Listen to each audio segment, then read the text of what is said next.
Okay, let's get started, everybody. Sorry for the little bit of a delay in getting started because of this little technical difficulties for everyone's facing. So, welcome to the June 12th, 2025 Licensing Committee meeting.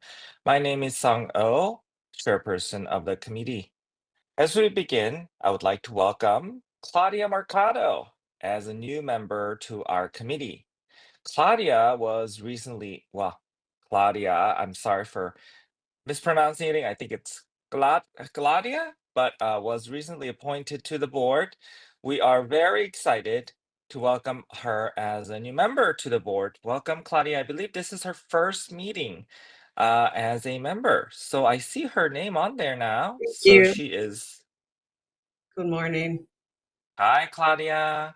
Hi. All right. Let's see if we can get your video on to comply with our required. There you are. Welcome, Claudia. We look forward to seeing you in person next week and to get Yes, you to meet everyone. We're very excited for you to be appointed to the board and welcome to the Board of Pharmacy. I Always appreciate that. lots and lots of work. So thank you, Claudia. Thank you. All right. Before we convene, I'd like to remind everyone present that the board is a consumer protection agency charged with administering and enforcing pharmacy law where protection of the public is inconsistent with other interests sought to be promoted. The protection of the public shall be paramount. As I facilitate this meeting, I will announce when we are accepting public comment. I have advised the meeting moderator to allow 3 minutes to each individual providing comment.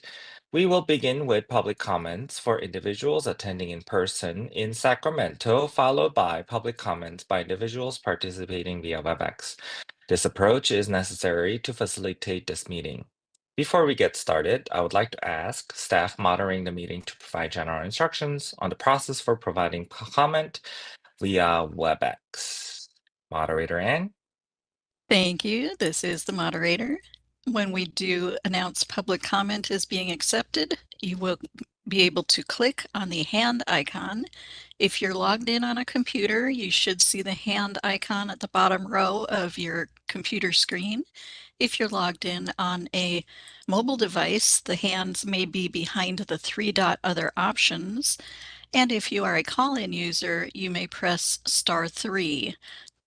And at this point, that will be the public comment. We will display instructions on screen as well. And we do ask people to comment only once per agenda item. You'll have 3 minutes with a 10-second warning. Thank you. Thank you, moderator. And I see also Trevor joining as well. So we are 100% today, which is awesome. So I would like to take a roll call to establish a quorum. Trevor Sandler. Public member present. Good morning, Trevor. Renee Barker. Licensee member present. Good morning, Renee. Jesse Crowley. Licensee member present. Good morning, Jesse. Satinder Sandhu. Licensee member present. Thank you, Satinder. Claudia Mercado. A public member present. Thank you, Claudia. Appreciate you. And then I am here. A quorum has been established. Members, I ask everyone participating today to be respectful of the work before the committee. We encourage participation by members of the public at appropriate times. The committee respectfully requests that when comments are provided, they're done so in a professional manner, consistent with how the committee conducts its business. And before we move to the next agenda item, I would also like to remind members, which is all of us, to please remain visible on camera throughout the open portion of today's meeting. If you need to temporarily turn off your camera due to challenges with internet connectivity, please remember to announce the reason for your non-appearance when you turn off your camera. Finally, I would like to ask staff to send out a link to all board members when the live stream of the meeting is available. This will ensure members that are interested to have an opportunity to review the meeting prior to the next board meeting, which is just in about 1 short week away from today. Next, moving on to agenda item 2, public comment on items not on the agenda items for future meetings. I'll now ask the moderator to open the line for individuals to provide the opportunity for public comment on items not on the agenda. You're not required to identify yourself, but you may do so. I would like to remind everyone that the committee cannot take action on these items except to decide whether to place an item on a future agenda. Accordingly, if your comment pertains to an item on today's agenda, please save your comment for the public comment period specific to that agendized item. Members, following review of the public comments for this agenda item, I will ask members to comment on what, if any, items should be placed on a future agenda. As a reminder, this agenda item is not intended to be a discussion, rather an opportunity for members of the committee and members of the public to request consideration of an item for future placement on an agenda, at which time the discussion may occur. Are there any members of the public in Sacramento? I don't see anybody in the room. Can someone confirm? I don't know who's in the room today because Anne is traveling. Anyone in the room? Hello? The room's microphone is muted. Oh, well, we're going to move on to the WebEx, but if someone can just make sure that the room can be unmuted, that would be great. So, Anne, moderator Anne, let's move to open for public comment for WebEx. Yeah, sorry about Thank you. Oh, there he is. Sung. Okay. Yes. Sung, Hi, Julie. It's Julie. There Hi. you are. Sorry, we had Hi. a little technical difficulty. There's no one here in Sacramento. Thank you. Thank you, Julie. You're welcome.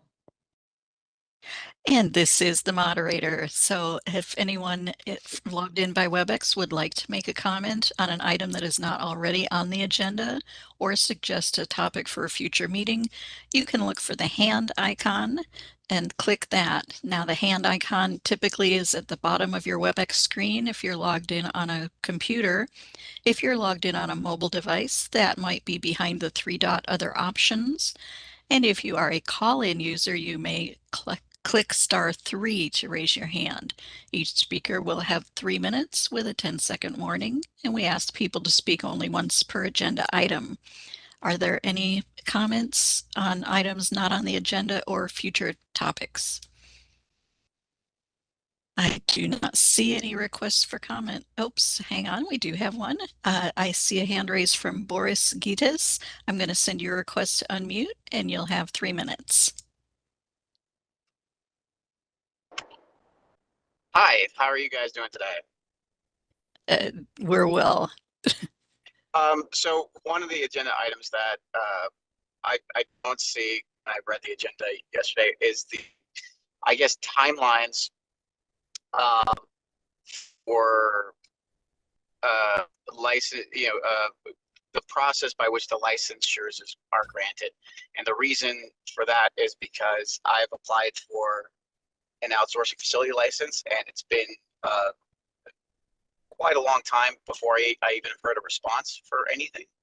So I just want to bring that up to the committee that it's like approaching on almost 6 months before any kind of communication went back and forth between our company and the board.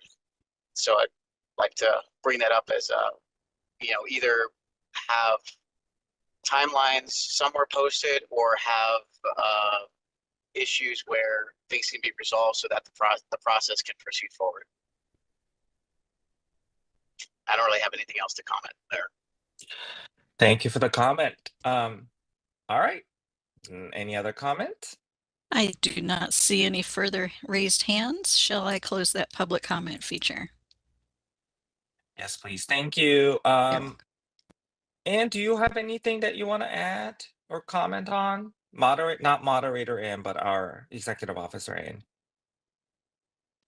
So just really quickly, applicants are welcome to reach out to myself or Julie directly, and we're happy to research with our coworkers to check on the status of the pending application. Thank you. Thank you. Thank you so much, Anne. Okay, members, do we have any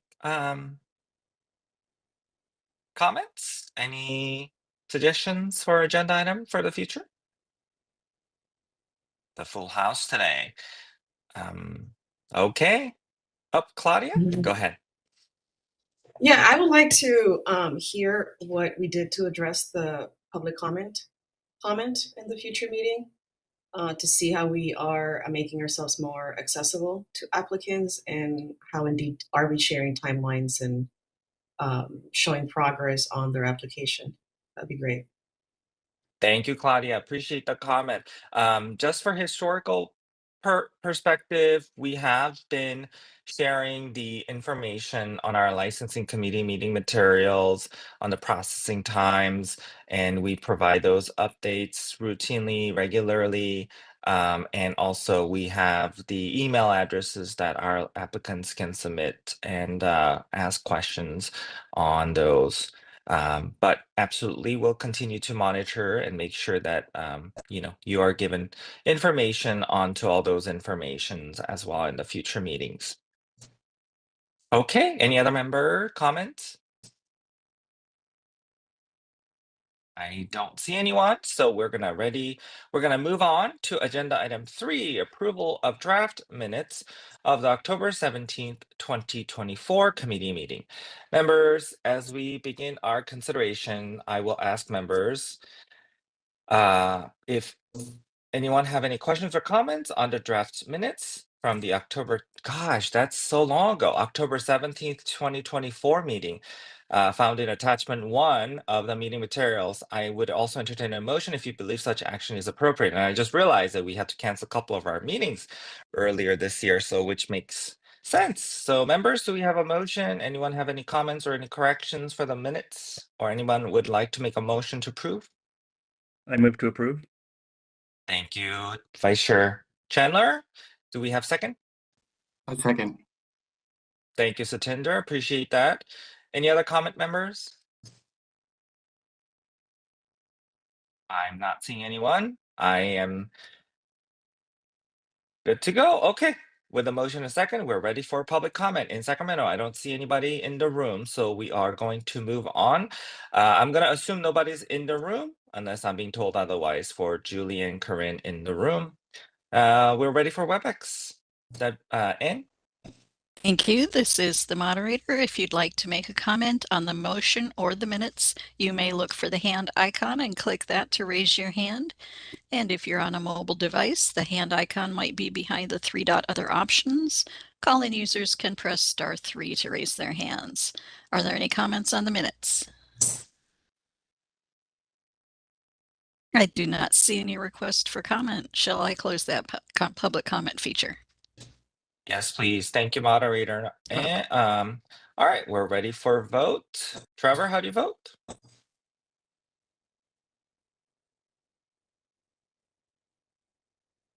Sorry, I think you're muted. Yes. Sorry. Thank you. New Just a lot of interfaces. yes, we're all dealing with this new, this is a little like brave new world. Renee? Yes. Thank you. Jesse? Yes. Thank you. Claudia? Yes. Thank you. Satinder? Yes. Thank you. And I vote yes, the motion passes.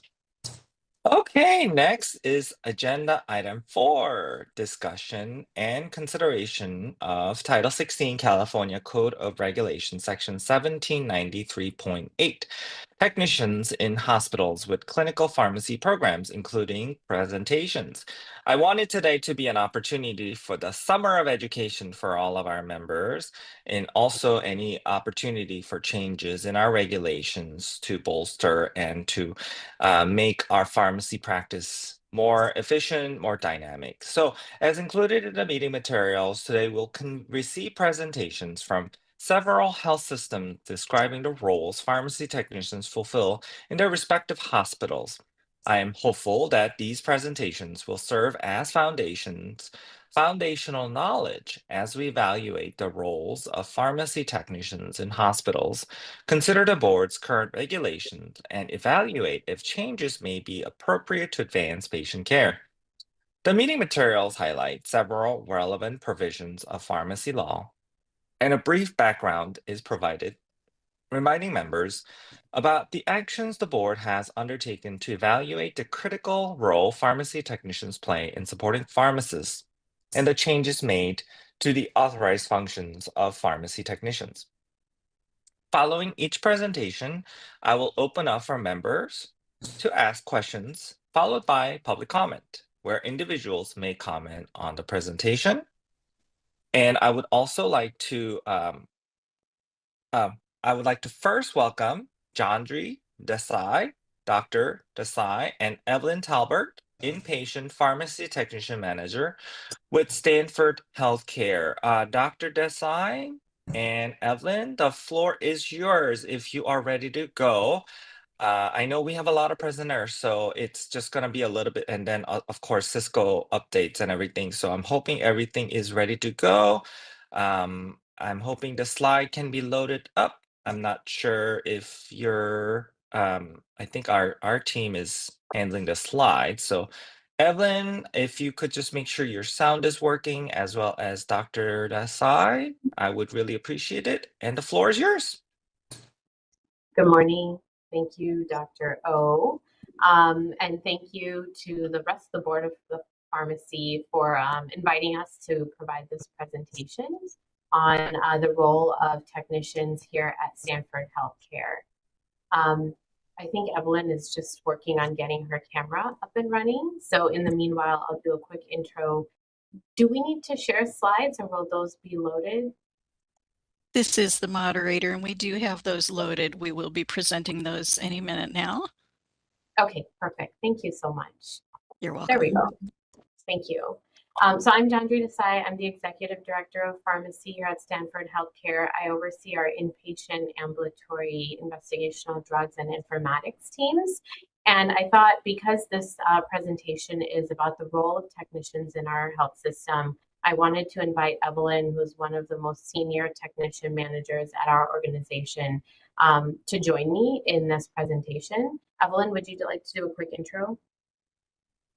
Hi, I'm Evelyn Talbert. I'm the pharmacy technician manager for inpatient pharmacy. Thank you, Evelyn. So if we can advance to the next slide, we just wanted to start off the presentation by providing some historical context, because I think it's important to look at that as we're approaching the evolving role of the technician.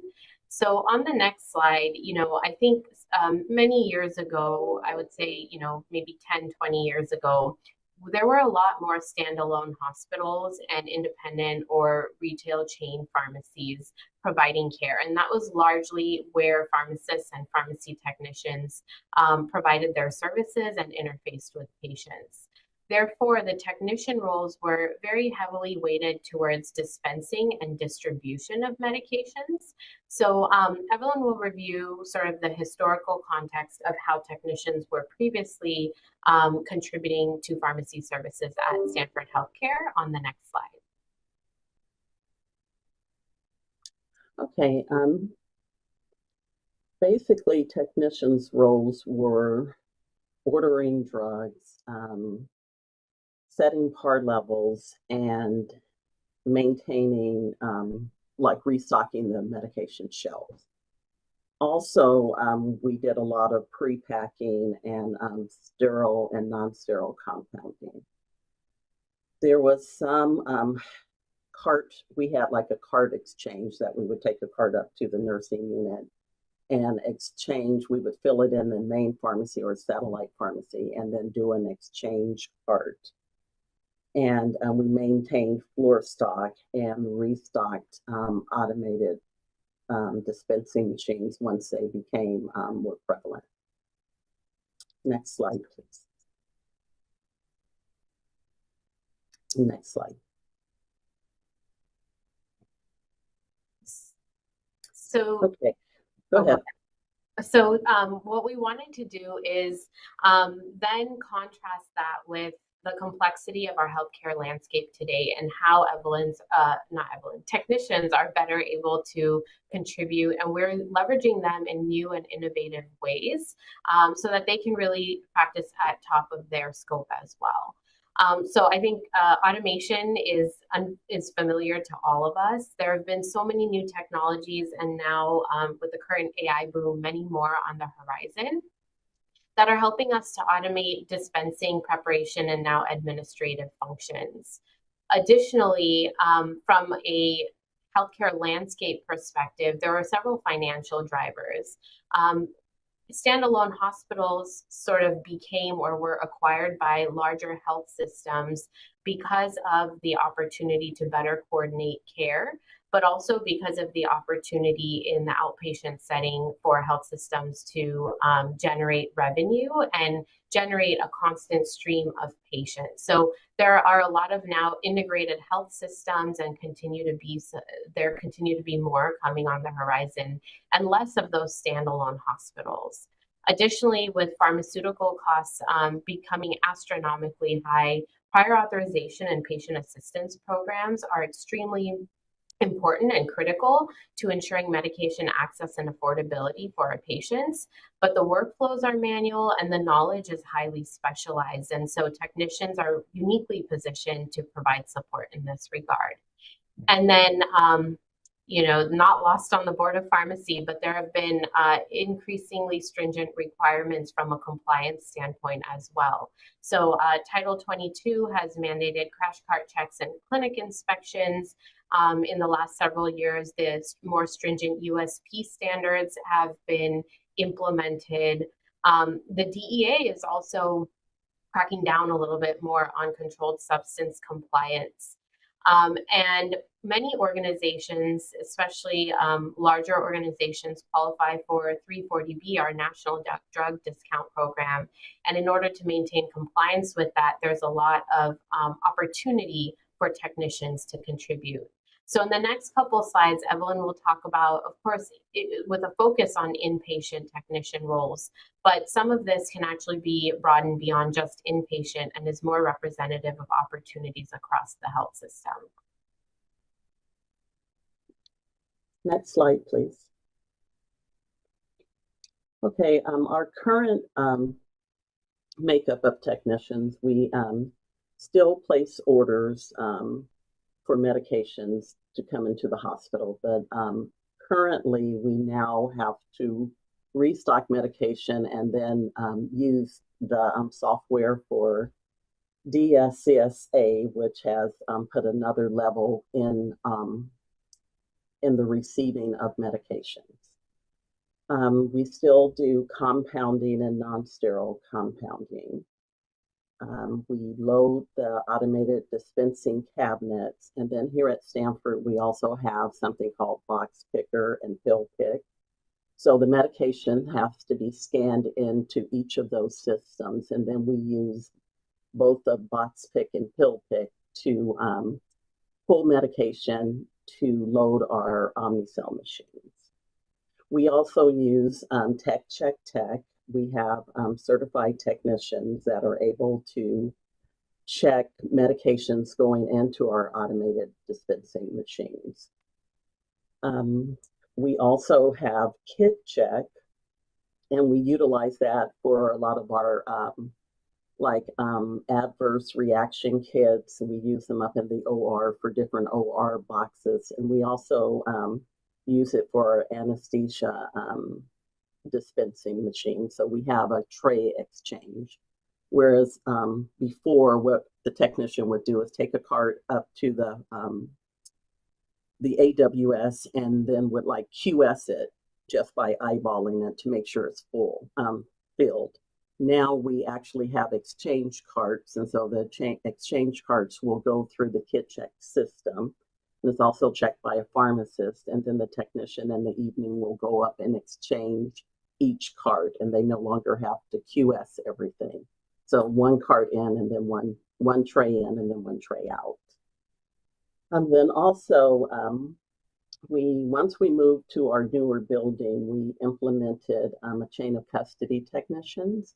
It's almost like a combination of a central pharmacy technician and a satellite technician. And so what these technicians do, they're the first contact for the nurse. So they have a lot of connection with the nurse on the floor. So the technician will sign into the floor. We have something called Vote phones. It's like an iPhone. And the technician signs onto the floor so the nurses know what technician to reach out to. And so these technicians, they function, they do the MAR messages. They time drips. They troubleshoot any missing med, and they also deliver medication to the nurses unit, and they clean out like the old discontinued meds. And we have this system that we scan every med that we deliver so we know it did get delivered to the correct location. And then also if they do a rescan in the morning to make sure the medication is there. So if the nurse calls and say, hey, I'm missing this medication, they can literally look and see that that med was scanned in the correct unit and ask the nurse either to check again or themselves will go up and check. Then we also utilize putting in, it's clinical interventions, but we use it to show, say, if there was an expensive med missing, that I went to this unit or I went to the unit the patient was transferred from and found the medication. And then we log that in as a cost savings intervention. And then we also have technicians that do med history. And some of them actually do PAs for patients, and they investigate different benefits if the patient's insurance won't cover it, and if the patient can't pay for the medication themselves, they investigate different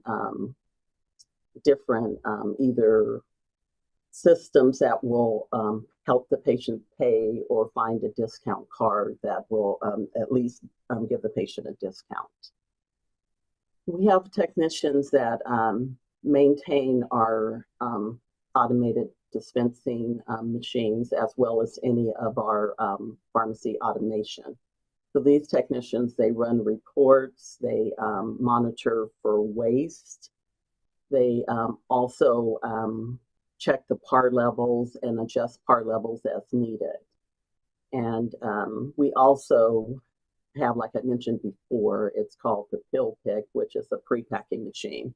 They also run that machine, and they're also able to give us different reports out of these machines. So we do have quite a few technicians that work with our analytics and automation team. Next slide, please. Okay, we also have technicians that are compliant technicians. They do unit inspections. They do it up on unit inspections on the floors, on clinics, and they actually do the pharmacy as well. They provide education for our technicians for compounding. They also do the surveillance and the testing for our compounding technicians. We also have technicians that perform our controlled substance diversion program, and they're very active with the nursing units, reaching out to them when there's discrepancies that are go unresolved for a period of time. And they are also able to run reports, and they work closely with the operations and central pharmacy to run reports and to reach out to nursing, or actually ask that a pharmacy technician and a pharmacist go up to the floor and see if the count is actually right.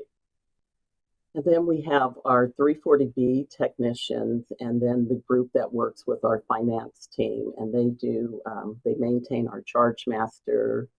We have technicians that work with the contracting portion of our pharmacy, as well as the hospital purchasing department. And we have billing and compliance. Then we have technicians that work on waste billing and submit claims to CMS. And then we have the 340B technicians that do compliance audits. Next slide. So I know we reviewed quite a bit, tried to provide a really high level overview, but also be encompassing of the various roles our technician partners are playing throughout Stanford's inpatient services, but also more broadly across the health system. And as I mentioned earlier, things are going to change with AI and some of the other emerging automation that's coming forward. And so we really feel like there's a breadth of opportunities for our technicians going forward. And the role of our technicians is going to continue evolving with time, just as it would for our pharmacists. And I definitely foresee that there will be more opportunities to be patient facing, especially as we continue to sort of take ownership of medication history collection and potentially even on the discharge standpoint. So that's just a quick overview. Thank you for giving us the time to share. And I know we have a few other presentations, so want to be mindful of that. Thank you, guys. Thank you, Dr. Desai. Thank you, Evelyn. Appreciate your time. Members, do we have any questions for our presenters from Stanford? President O, I have one. Oh, thank you, Vice Chair Chandler, and then I'll go to you next, Claudia. Thanks. One thing that I'm going to be asking all of our presenters today is first, thank you. The importance of pharmacy technicians just cannot be understated to the pharmacy profession. The thing that is continually brought up is the pharmacist to tech ratio. It seems to be a continual question that comes up every legislative session, which inevitably comes to us. And so I just kind of want to leave an open question for you as to do you believe, what is your opinion on and belief of what an appropriate pharmacist tech ratio is, given that our definition and job description of a pharmacy technician here in California differs so greatly from other states. I'd love to hear what your thoughts are on that pharmacist to pharmacist technician ratio, and if you believe there's an ideal balance there.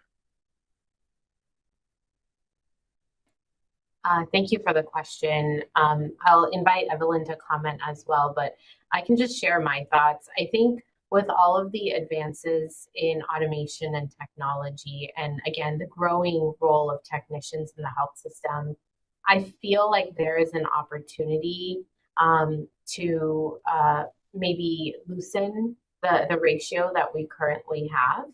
And again, there may be valid reasons to consider different ratios in different settings, pharmacy settings as well.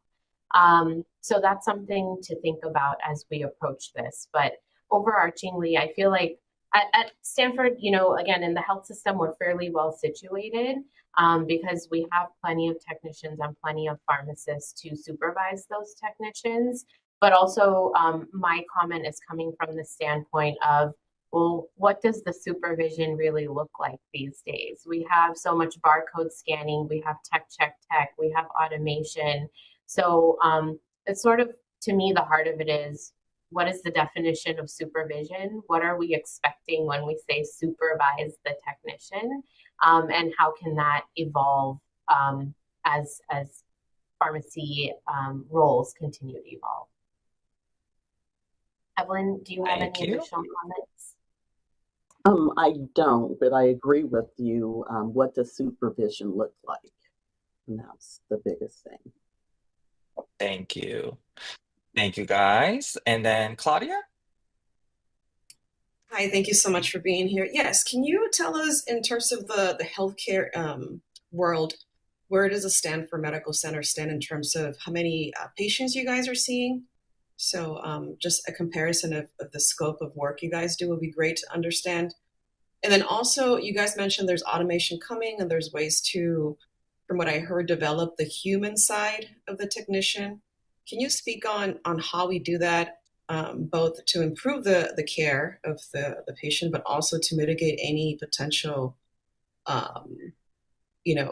potentially any, errors from technology that hasn't been fully developed? Like, where do these people come as a human element? Absolutely. So in terms of the size and scope of Stanford Healthcare, Our inpatient facility, we have about 632 licensed beds. So that's for our inpatient care setting. And we are constantly at capacity, sometimes over and using CDPH Flex to accommodate that additional capacity. But as a health system, we have 6 infusion centers that vary from about 14 chairs to 90 chairs in size. And so our highest volume infusion center sees over 200 patients per day.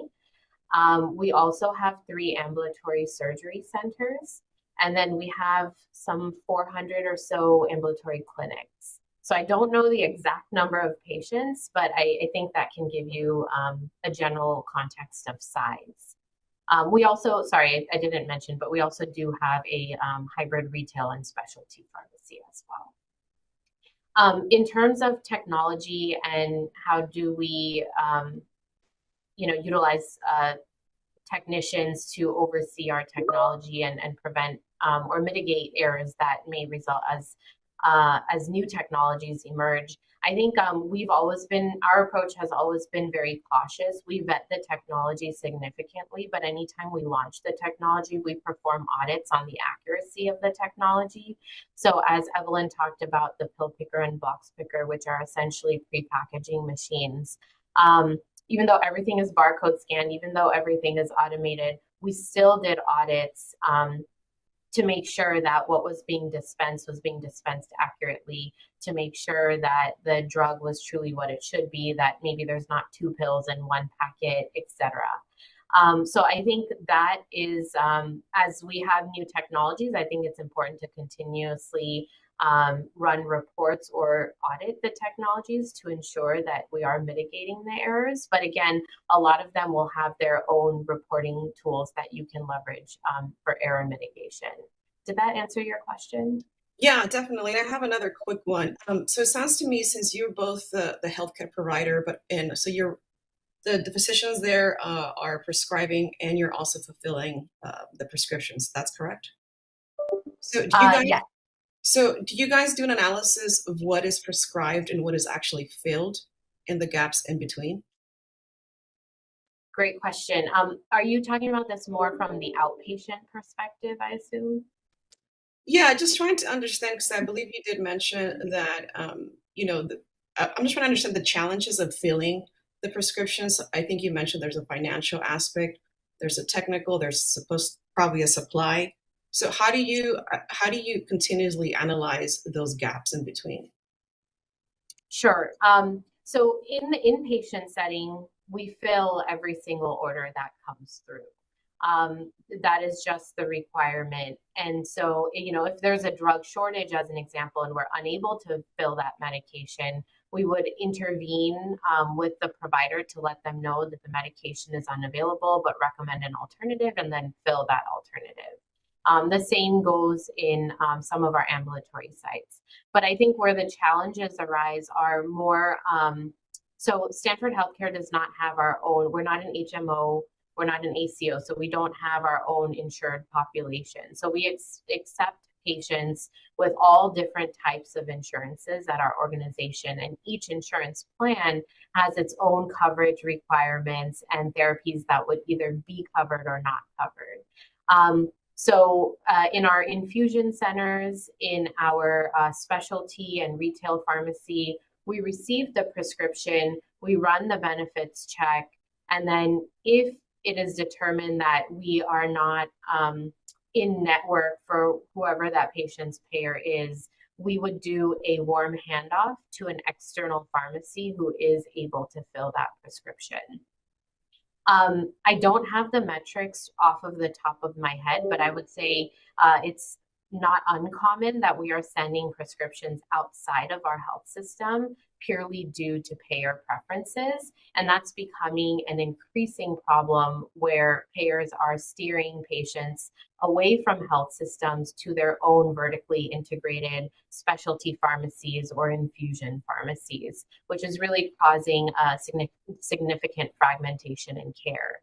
But what we try to do here at Stanford is we have, again, technicians who are in a role where they're helping run that benefits verification. They're applying for patient assistance programs to try to get the medications covered for the patient. And if all that fails, then they're doing a warm handoff to an external entity. All right, thank you so much. I really appreciate it. Just that helps me understand all the dynamic roles that they have to play on a daily basis. Appreciate it. Sure. Thank you. And then Satinder.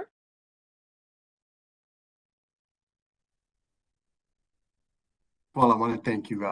You're absolutely right. The roles technicians play in that vital role they play, both not just the large healthcare systems, but also outpatient community pharmacies and so on. I 100% agree. And today's world, we couldn't function. Having said that, you mentioned that there's a large amount of consolidation, and there is a fewer standalone hospitals, and increase in automation. And I 100% agree. But as you would agree, bro, that automation varies among different healthcare systems, right?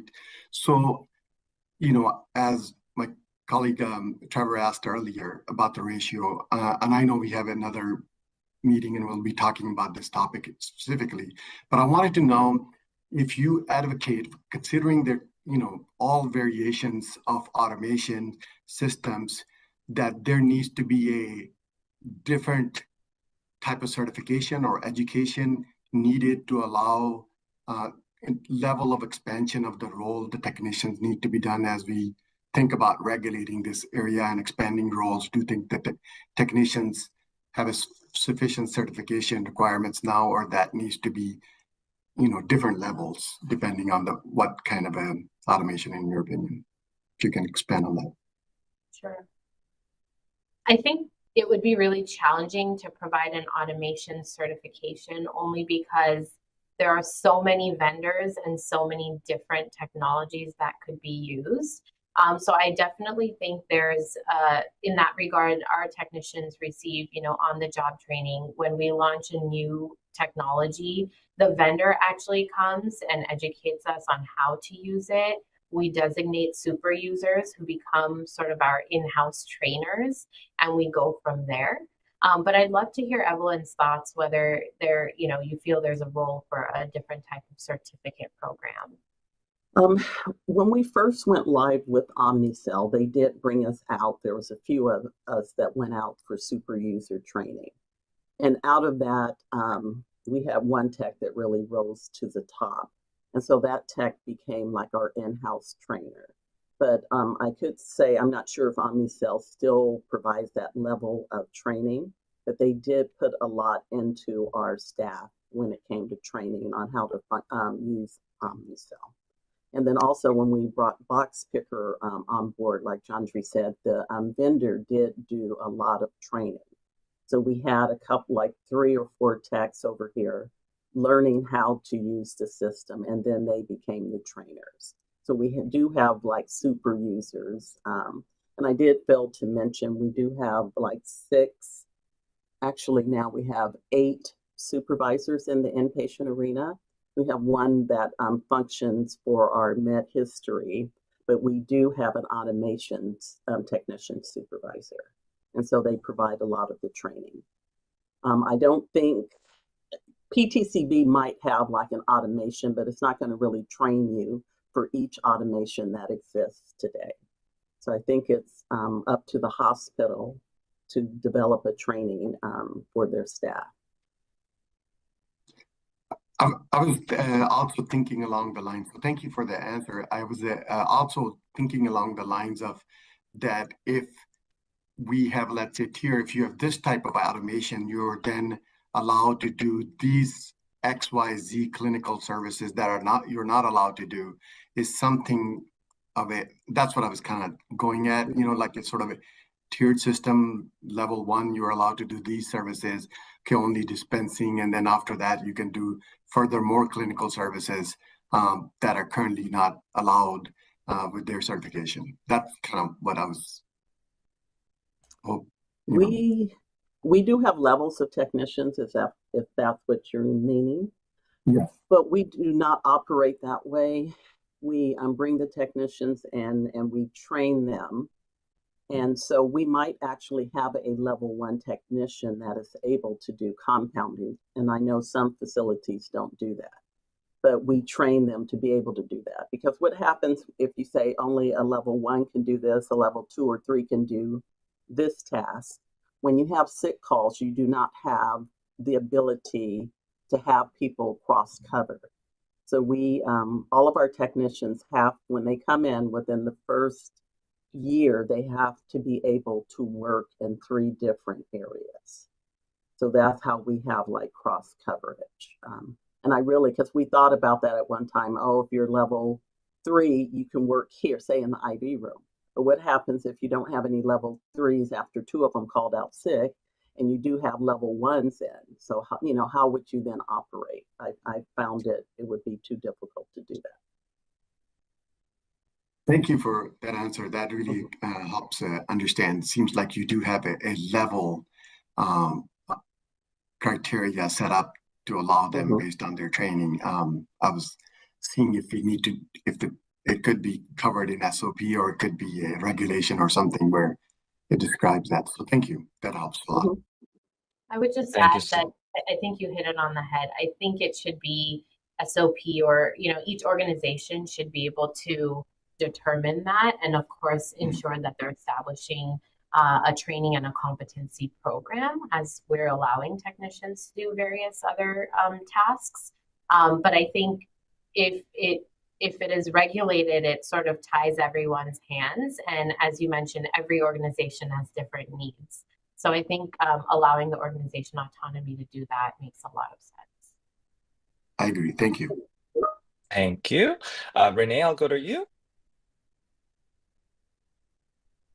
Good morning. Thank you so much for your presentation. It was a short slide for the high acuity large hospital that you are. I thought it might be helpful as to clarify. I know that Claudia had asked about the number of beds, but I do think it would be helpful to have and maybe to let people know, the rest of the board know, like how many orders are verified, how many sterile compounding products are made daily. I mean, it's a tremendous number, and I think that speaks to the volume. You know, when you say you fill orders, you know, it's a little. I mean, I'm a health system pharmacist myself, inpatient. You know, so I understand when you have, you know, like just to elaborate a little bit more to really show what type of workload we're talking about, you know, or your box sticker, how many doses come out of that. Or, you know, I think you can track, you know, whatever comes out of Omnicell. Anyway, anything that you might have at your fingertips here, because I think those numbers represent so much work that there's at some point you'd have to have an army shoulder to shoulder working on these things if you don't have the technology, right? So at some point, like, you can't manage on the pulling it from the shelf, taking one out, you know. So I think that number would be helpful. And then my next question, just, it's a little bit off of what Satinder was saying, but I was just going to ask in, you know, as for the technicians that you have, do any of them get any of the specialized certifications? Like PTCB has, you know, controlled substance diversion, hazardous drug management, medication history, medication therapy management, point of care testing, I mean, on and on, right? So I'm just wondering, do any of the techs have that? I don't think it's, you know, it may not be required for the role, but I'm just asking if anybody gets that. And if they do you find that that's helpful? Those certificates are often very general, but they still are a good base of knowledge, and then it's going to be site specific. So just kind of those two things I think would be interesting to find out. Sure. I can start with the technician certification. We don't require certification to work here, but once you become, say, a level 3 technician, you do have to become PTCB certified, and you also have to hold a specialized certificate. Most of our technicians are PTCB certified. Either they came from the retail setting or we got them from a technician school. So anyone that came from a technician program, they automatically were PTCB certified. So most of them are. I probably only have 2 that I can think of that do not have a PTCB. But we do have quite a few that have the uncontrolled substance diversion, medication management. The other one is sterile compounding. So we do have a few people, because like I said, once you want to become a level 3, you do have to have PTCB as well as a specialized certification. And off the top of my head, I'm not sure if Jandri has the numbers. I'm not sure how many doses we dispense off the top of my head, or unless you've been able to pull up the dashboard or something. Yeah, I have it. Thanks, Evelyn. So on average across our health system, we verify around 10,000 orders, over 10,000 orders per day. And how many doses we dispense per day varies, but in the inpatient setting, we dispense about 22,000 doses per day. And in our ambulatory sites, we're dispensing approximately 5,000 doses per day. So it is definitely, Renee, it's a significant lift. I don't have off the top of my head how much of that is compounded products versus non-compounded products, but the volume is high, and certainly we have several licensed IV rooms throughout the organization and all of our infusion centers and in our inpatient setting, and volumes for each one of those are significant. Yeah, thank you. I just, just for appreciation of the magnitude of doses that go, you can have, over 600 beds filled, but each of those patients are requiring multiple medications and drips. So, Yes. and then, so I think it just kind of speaks to the support that's needed for patients, right? So anyway, thank you so much. Yeah, you guys do amazing work. Thank you. Thank you. Thank you, Renee. Thank you, everyone. I just appreciate this very juicy, fruitful discussion. So thank you so much. And I just wanted to say that I recently had the opportunity to tour your hospital, and it was a true pleasure seeing the firsthand the hard work and dedication of your pharmacy staff. And you guys are just really amazing. As a public agency, the committee provides members of the public the opportunity to comment on each agenda item. This is not intended to be a question and answer period, but rather an opportunity for members of the public to comment on the information discussed. At times, questions are asked. You're under no obligation to respond to questions if they're posed, but we do ask that if a member of the committee requests a response, you're comfortable doing so, that you provide your opinion if you would like. Do we have any members of the public and hearing room? I don't have that visual anymore, so I don't know, but There's no one in here. okay, thank you. We're ready for public comment in WebEx. Moderator you. Ann? Certainly, this is the moderator. If anyone would like to make a comment on the presentation, you can look for the hand icon and click that to raise your hand. The hand icon is generally at the bottom row of the WebEx screen if you're logged in on a computer. If you're on a mobile device, it may be behind the 3-dot other options, and our call-in users can press *3 to raise their hands. Are there any comments on the presentation?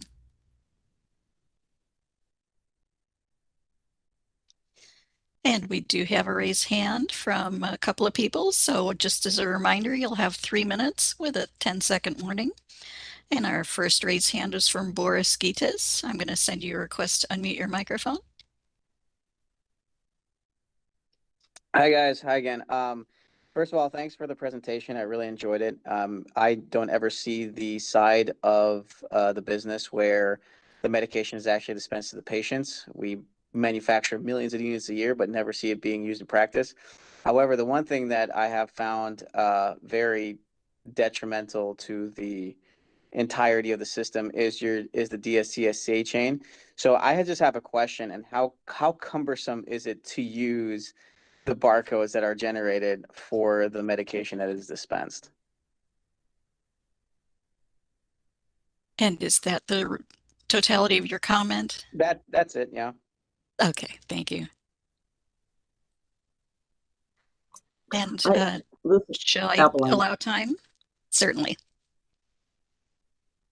Just I for don't the have- sake of, go ahead.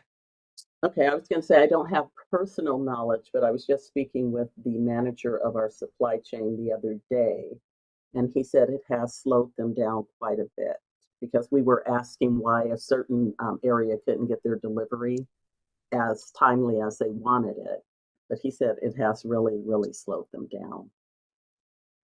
But he didn't, specify what it was. It's just being that they have to scan everything that they get in the that they receive every day.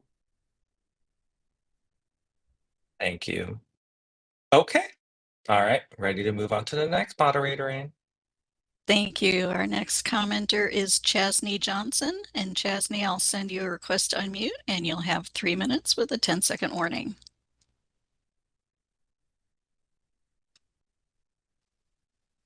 Good day, everyone. This is Chasney Johnson, Pharmacy Technician 106559 here in Oceanside.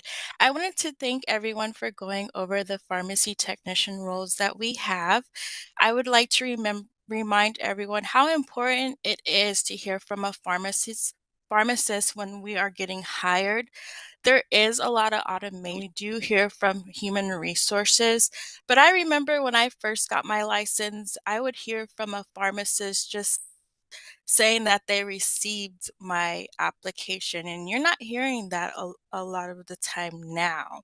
So just remember, even though I know it's things grow, you can have virtual, online and interviews. It would just be nice to have a pharmacist there to go over the role instead of a human resources. That way that the company gets represented better. You see a name badge. It's not so in a room talking about a job position when they're pharmacy personnel themselves. And I appreciate all the job titles that a pharmacy technician could do. I recently reviewed the Board of Pharmacy investigation, so it would kind of be nice if you would hear a pharmacy tech opportunity with the Board of Pharmacy. But that's it for me. Thank you, and you guys have a great day. Thank you for the comment. And I do not see any further raised hands. Shall I close that public comment period? Yes, please. Thank you, moderator Ann. And thank you so much. I really appreciate the presentations, Dr. Desai and Evelyn. Thank you, guys. Okay, we're ready to move on to the next agenda item. I mean, not agenda item, next presentation. The next presentation is Dr. Rita Shane, Vice President and Chief Pharmacy Officer with Cedars-Sinai Medical Center. Dr. Shane, the floor is yours. I know you all are extremely busy, so I just cannot thank you all enough for your time to come to our meeting. So, Dr. Shane, are you ready to go? I see you as one of the attendee. Thank you. Yeah, I have. Can you hear me? I don't know if and I don't know where my camera is. We can hear you. We can't see you, but it's okay. I mean, well, let me just go and see if I can. It says start video. I don't know for yes, whatever. click that. Uh-huh. And then does it give you a screen where you can preview yourself? And then click. It says permission needed. It's strange. Interesting. Yeah, you do have permission, but at this point, I think as long as we can hear you, that's probably the most important thing.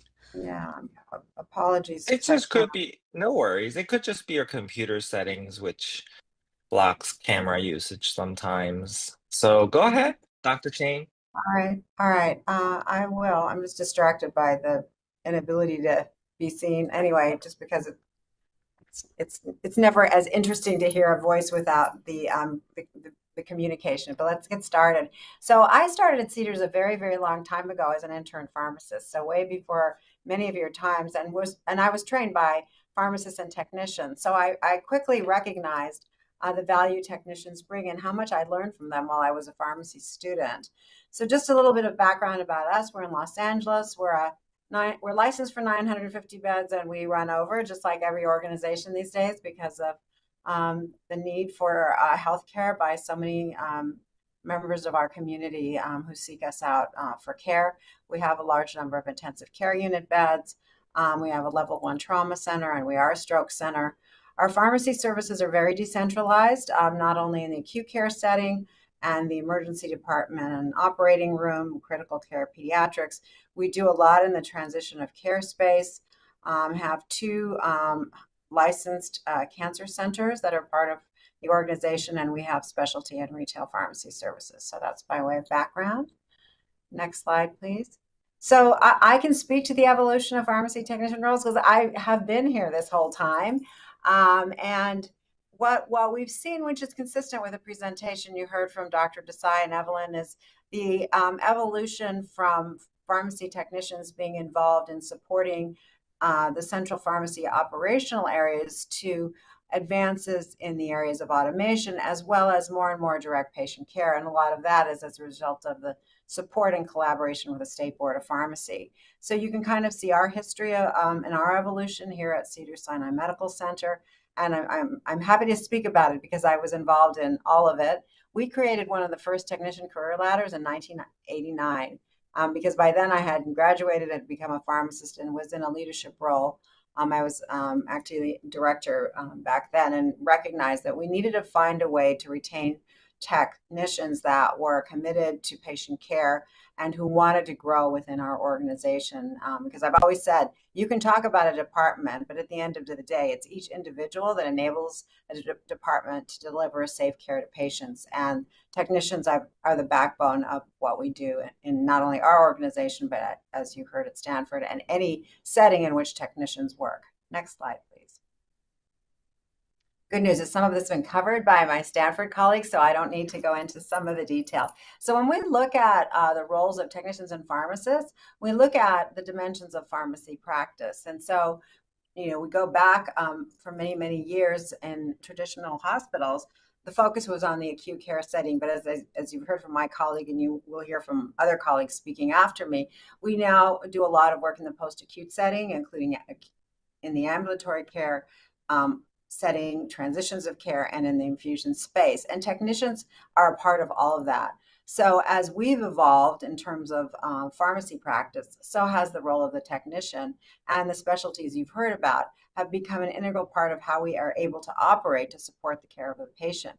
A number of the roles I'll be talking to you about are not related to direct dispensing or managing of medications. They've actually gone beyond that to support our overall healthcare operations, some of our clinical functions, and I'll get into that a little bit more. But as you can see, when you look at the acute care side of the slide, you see some of the traditional functions. We heard about procurement. We heard about the central medication operations, about the automation, which actually goes across both the acute care and the ambulatory care setting, as well as a number of the other physical areas where patients are seen, as well as opportunities where we need technicians to support care of patients across different settings in the acute care. And as we transition to the outpatient setting, since patients spend most of their life outside of the hospital, we've seen growth in these areas as well, not only with traditional retail settings, but also supporting important functions that are much more patient-focused.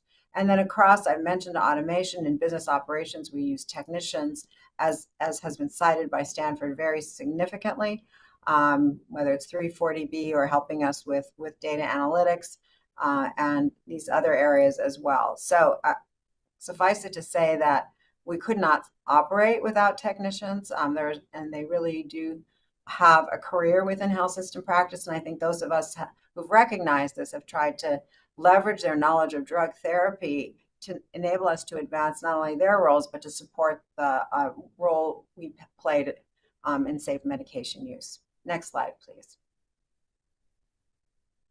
So just a little bit about our focus, this actually came up in all the questions towards the end of the last presentation.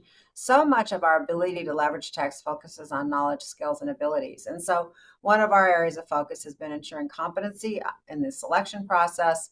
The career ladder also is intended to not only advance technicians, but there are increasing requirements, which I'll talk about. And then the advanced roles, which I'll talk about briefly. So when we interview a technician, we actually have the discussion about learning a little bit about how much they know about basic things like trays and generics, what they know about medication safety. We will verbally ask them math questions. I've been involved in interviews previously over many, many years to see how they critically think. Since fundamental math skills are required, we recognize there's obviously advanced skills that we have technology to assist us with, but we want to make sure that at the end of the day, if a technician is going to be helping in the dispensing process, they understand that if a dosage form and the strength is 250 milligrams, but the dose that is prescribed is 500, that they select 2 of those oral capsules. So that's the level of math we're talking about. We're not asking for something advanced. So we'll ask those questions. And then we look at the behavioral attributes because we need the values, right? We all need those values that are committed to patient care. And then we also have a written competency exam post-hire that, again, has knowledge of medications and math that they need to pass before the end of the probation period. If there's an issue, they have the opportunity to take the exam again, study. We really do want to support technicians in their journey. And then there are area-specific competencies as well. The career ladder, as I mentioned, was developed to support advancement. We have 3 levels. We also have advanced technician roles that are outside of the career ladder. We have the same philosophy on the levels that I heard Evelyn speak to. We don't necessarily hire into a level because of a specialized role. We want people to advance. Everyone starts at entry level 1 once they pass their exam and demonstrate the attributes and values that we believe are important to be an integral part of our team. They can advance.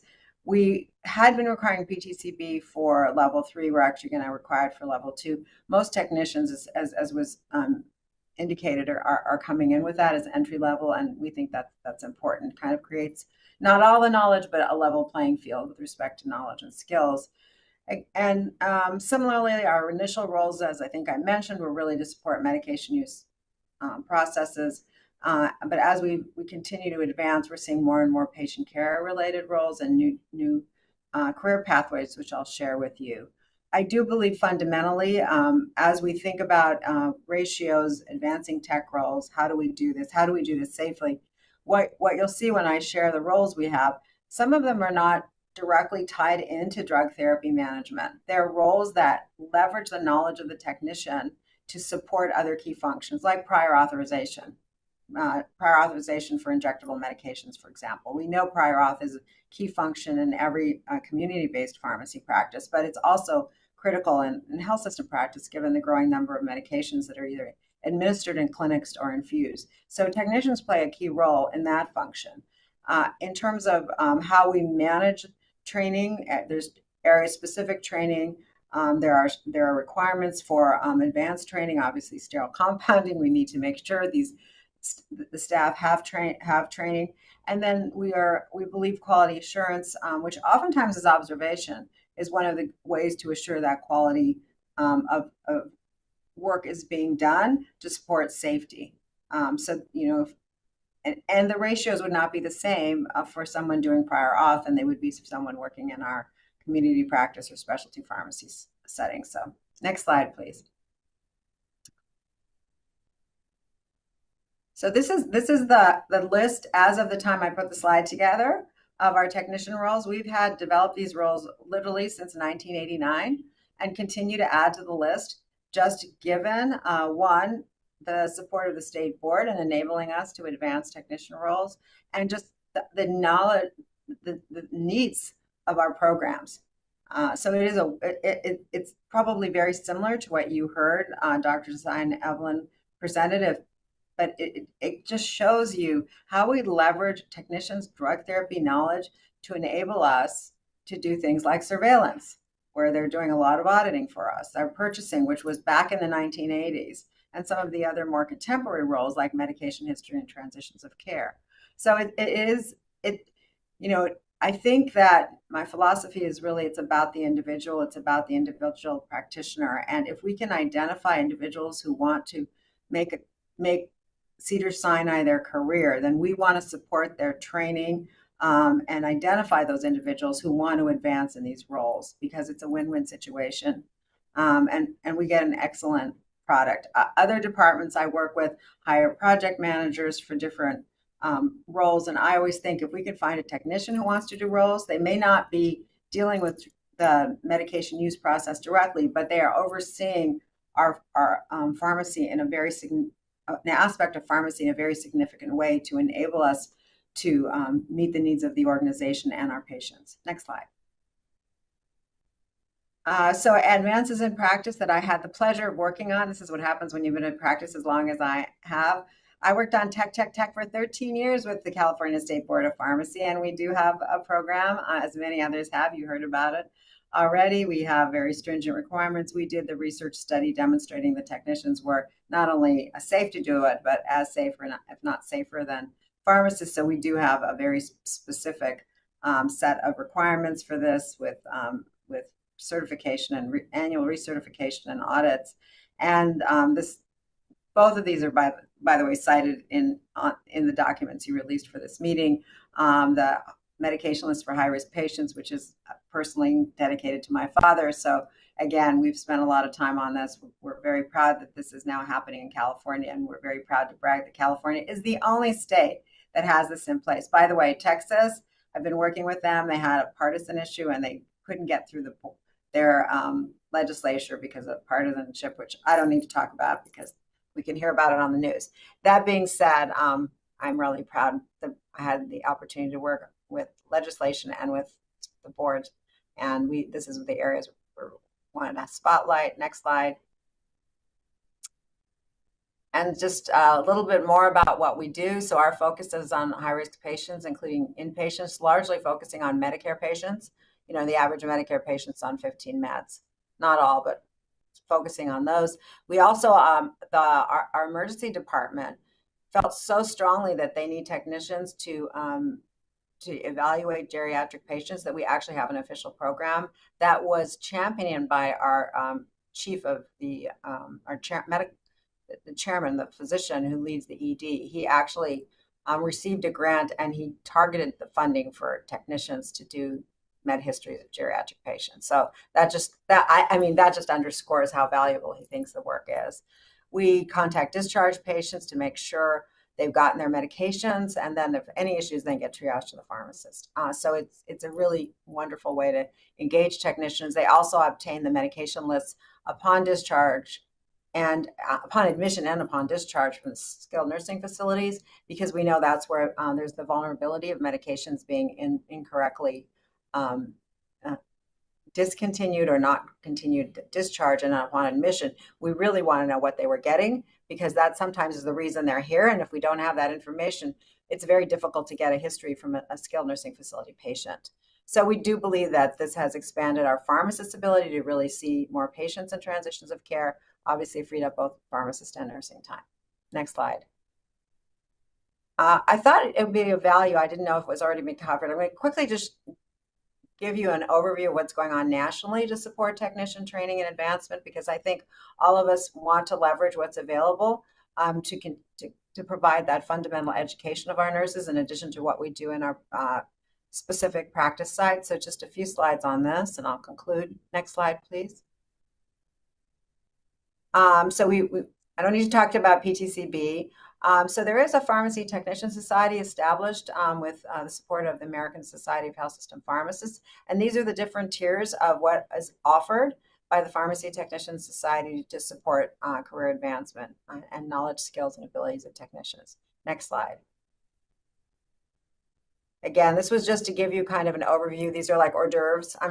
Some of you may be very familiar with it, but for the benefit of just showing you what is available, these are some of the existing certifications that are offered, and they're enable technicians to have credentials in each of these areas. Obviously, Compounding is there. There's one actually in being a technician educator, and then even advancing technicians. So that I think it's noteworthy that there's work being done in each of these areas. Next slide. And then there are a number of certificates available. I think this was touched on during the Q&A. I'm not going to spend time on it, but they do exist. Next slide. And then this, I think, is pretty remarkable. These are all of the recognized advanced roles by the Pharmacy Technician Society, kind of consistent with what you've heard from myself and Stanford. But it's nice to know that there is now formal recognition of technicians across all of these different areas nationally. And then to my last slide, I want to be mindful of time. I know there's other presenters. So I think we're going to see growing needs and opportunities. I have enjoyed watching the shift to technicians interacting with patients. I think it gives them a lot of satisfaction. We continue to use technicians in these other roles, and I think Stanford did a lovely job discussing that at length. So I'm really thinking about where are we seeing technicians going in the future, how we want technicians to support our patients more directly with follow-up calls, checking in with them. Not everything can be done with digital technology. A lot will be, but a lot of patients, especially vulnerable patients, need that human touch. And so I see that growing. I think those are going to be important roles for pharmacists as well.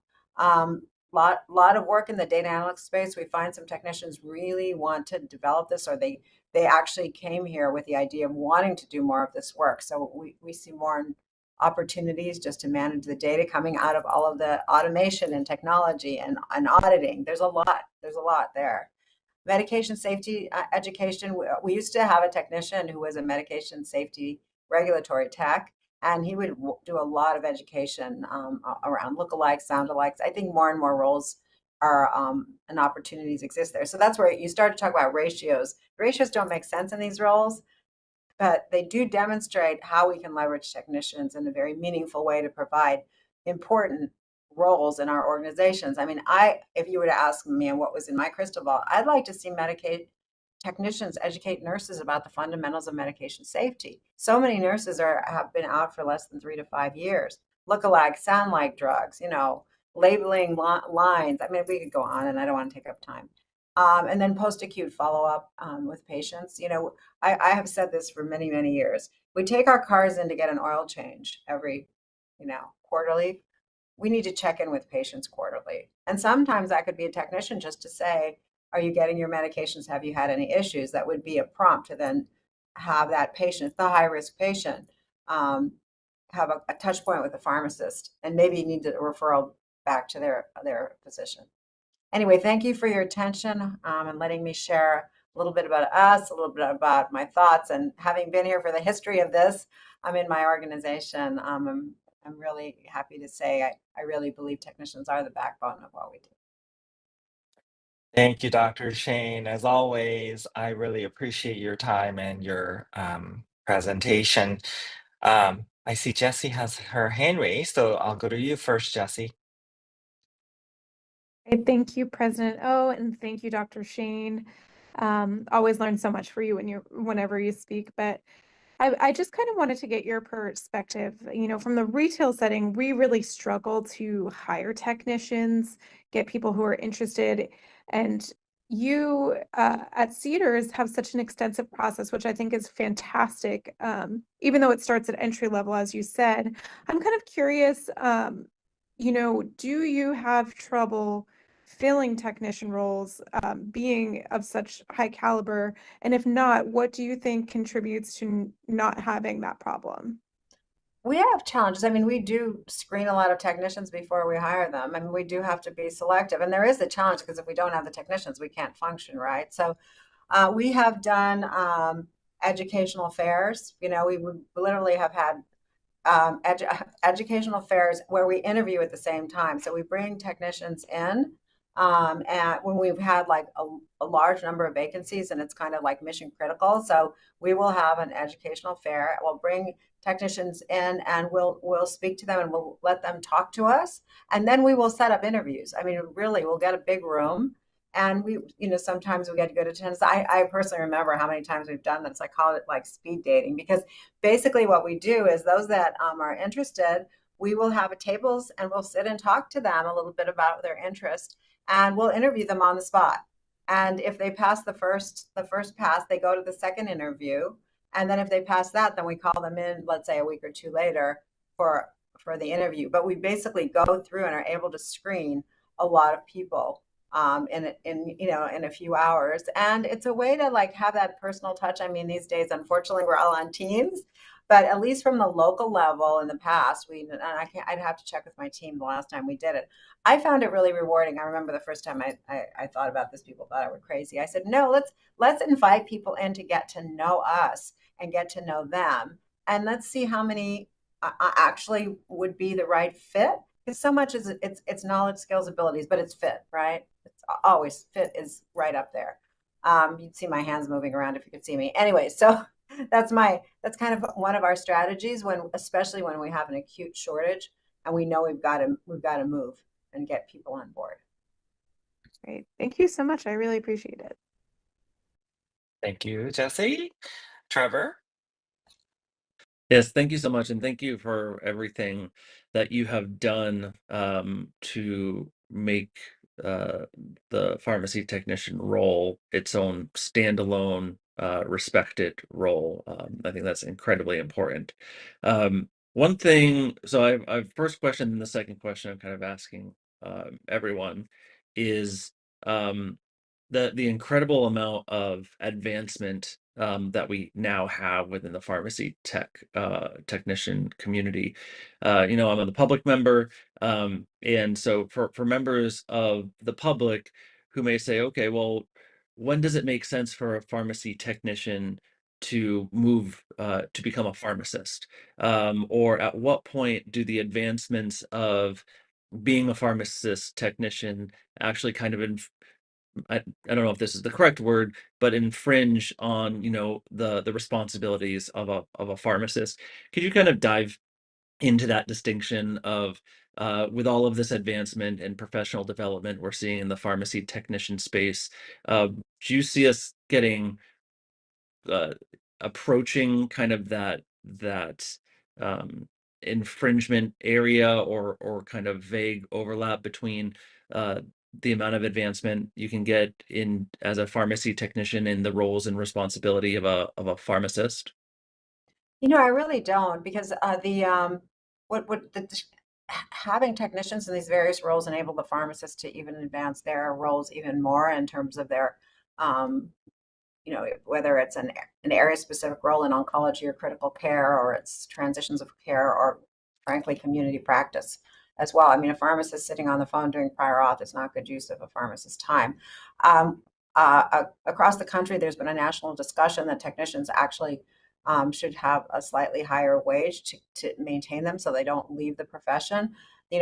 Having wages and budgets are always a struggle for every one of us, regardless of where we practice, because if the wages go up, the pressure is on, do you have too many people? We can't afford you anymore. That's been my life, my entire professional career. So I'm always like, on the one hand, I would love to be able to say, these advanced technicians, can we, advance their salaries to be analogous to other technical roles, like there are other rad techs or respiratory techs. So it's a very hot topic economically. I think the advancement does not impede pharmacists. If anything, it enhances pharmacists. I mean, we would not be able to do the level of surveillance. I mean, we have a pharmacist overseeing controlled substances surveillance, but having someone review the data that understands the drugs and understands the regulations and the DA requirements is invaluable to us. Obviously, we have to ensure the quality of what they do, but I don't see it. If anything, I think it's going to continue to be essential. I think it's going to evolve with AI, but there are in the course, at least my career, I have seen technicians enable us to do more and enable us to leverage the pharmacists more. So, for an example, at the meeting recently, one of our leaders in oncology said, "I want pharmacists in all the clinics because then there will be the ability for the oncologist to see more patients." And so then we're struggling with, well, we're also trying to make sure patients are faring well after their first chemotherapy, and the pharmacists are calling the patients post-discharge, or they're on a specialty medication that the pharmacist calls every month to see how they're faring. And we're like, could we come up with some additional training? Because oncology patients' meds are always complicated. I mean, I'm not going to get into that with you. You all know, intuitively, you know that. But could we come up with a process, which some folks and have already done in organizations, of have the tech do the call, and then if we need some, and get a hold of the the patient and family, see, does the patient need anything, then bring the pharmacist in. I've now freed up pharmacist time. Got it. So Thank you. Yes, thank you. Thank you very much for that. And I really appreciate you bringing in the wages and salary aspect, because especially as it relates to the ratios, which we're going to be talking about more in depth later on. You know, there's some criticism of expanding the ratio because it's felt that, oh well, you're diminishing the importance of pharmacists or retail, particularly in the retail space, right? Where instead of hiring the additional pharmacists that's actually needed, the argument is that, well, especially in like retail community pharmacy space, they'll just have one pharmacist who has a higher wage, and then you'll be these retailers will be hiring multiple. If we expand the ratio, we'll just not hire as many pharmacists, and we'll try to do cost savings to do more with less money by hiring pharmacy technicians who have a lower typical salary. And so there's that tension there. So could you kind of speak to your opinion on the ratio and that topic? Yeah. So, the retail sector, we have an outpatient pharmacy. So we have hired people from the retail sector, and the retail sector is extraordinarily challenging. In fact, there's a lot of burnout and pharmacists leaving the retail sector. I think that if the retail sector had technicians to help support the work, the pharmacists might be able to have more patient interaction, which is really what pharmacists should be doing. And especially, none of us has the resources to interact with every patient. That, I learned that a long time ago. But there are those patients, I'm going to call them high risk, vulnerable. You all know who those patients are. I would say that if there were more technicians, the pharmacists may actually find those roles more fulfilling.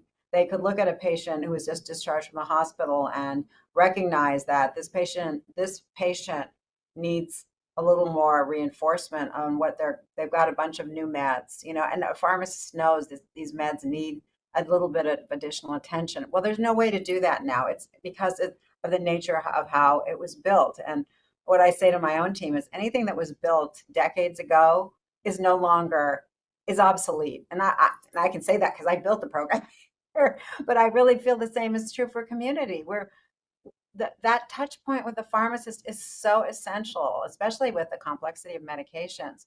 I think we'd retain people in the community practice setting if they had more techs. And we might be able to actually find patients having a better experience in the community setting, and it would actually help the bottom line. So I think there's some things to be said for the value of what the pharmacist brings to the community practice, especially if it's a corporate-owned practice, who is more financially motivated.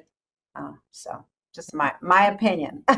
That's what you're here for. So we appreciate you sharing it.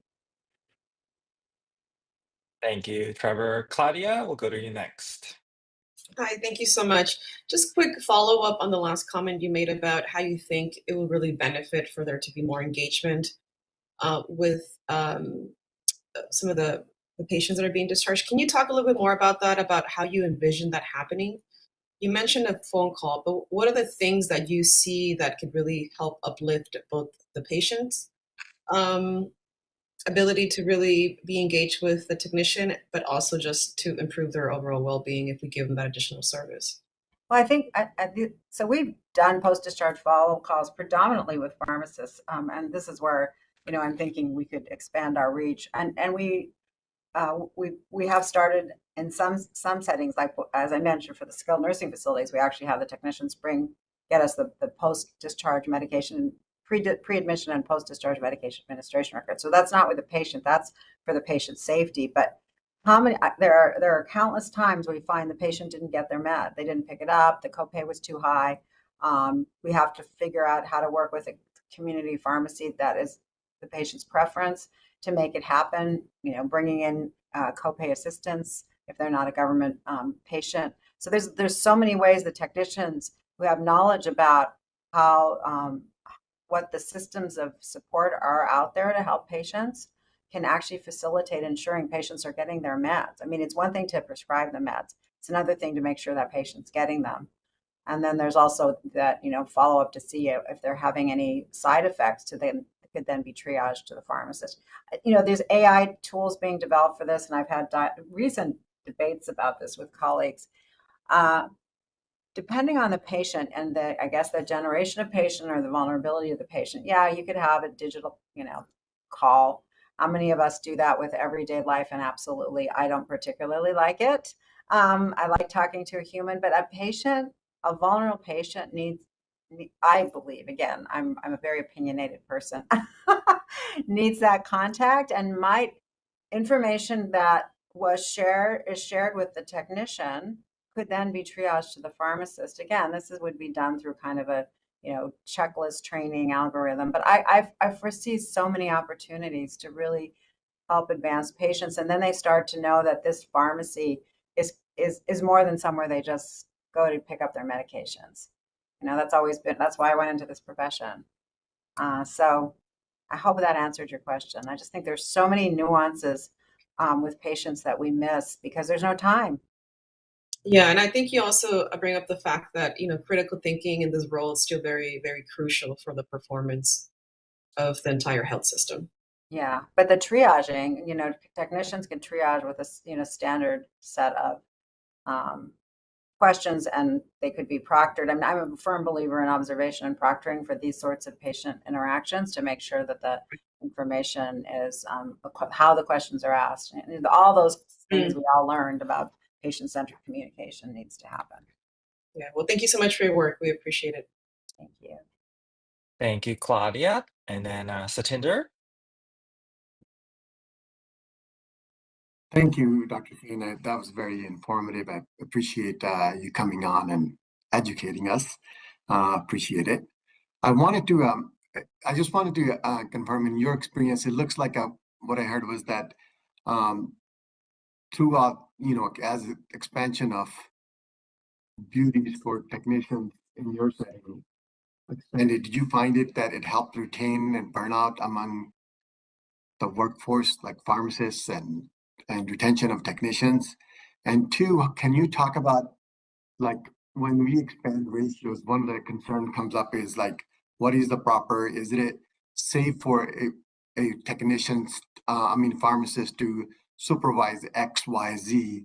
And from what I hear, you're seeing that it makes more sense depending on what the task is or the setting is than to create just a just random ratio for let's say a hospital or this setting or that setting. Could you elaborate on that?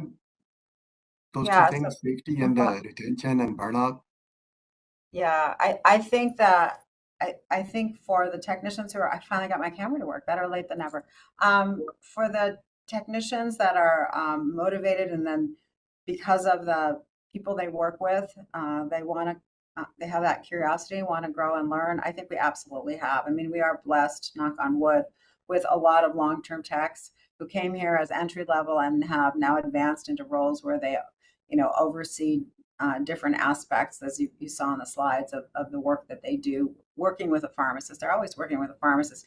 But the supervision really does vary, to your point, with the role. I mean, if someone's doing sterile compounding, the supervision needs to be a little bit different than someone who is doing data analytics, where it's more of making sure that the individual has the knowledge and skills. It's beyond a technician role. I think, so now we're talking about career paths versus the medication use process. And I suppose in the way I would think about it from the standpoint of what should the ratio be, technicians involved directly in the medication use process, whatever aspect of it is, would have a ratio that could vary somewhat depending on the automation that has been implemented versus technicians in what I would call non-traditional advanced roles that support the practice of pharmacy. So maybe that's where I would draw a line.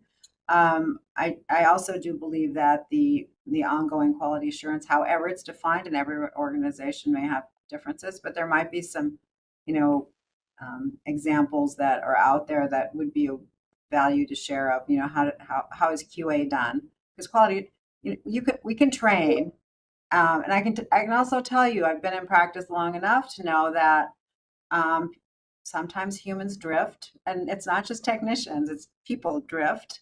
And so there needs to be a quality assurance. And one of the things in our transitions of care work that the associate director does is she does periodic, and I don't remember the frequency off the top of my head. They do case reviews of complicated med histories for shared learning.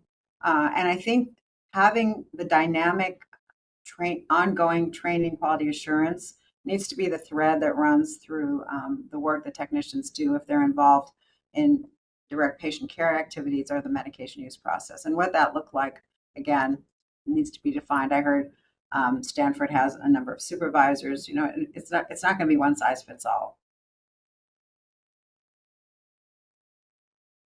Thank you. Then Thank I'll go to Renee. Thank you, Satinder. Does that address your question, Satinder? Yes, it does. Thank you so much. I really appreciate it. Thank you. And then I'll go to you, Renee. Hi, thank you so much, Dr. Shane. You always provide a wealth of information and breadth of practice, and thank you for all you've done to champion, well, so many things, but certainly technician roles. And I wanted to say, this isn't necessarily a question to her, but I did want to make a couple comments. I mean, I also, practice in a large health system, acute care hospital, and we do have a diversity of roles for technicians. And I wanted to just follow up a little bit, like with Jesse's question about struggling to hire. While yes, it can be hard sometimes to find technicians who you want to anticipate being developed into role, not so much into roles, but to take on at least the minimum of like operational responsibilities. So that might be sterile, eventually sterile compounding or providing, doses. I work in a pediatric hospital, so it looks a little different than some of these adult settings.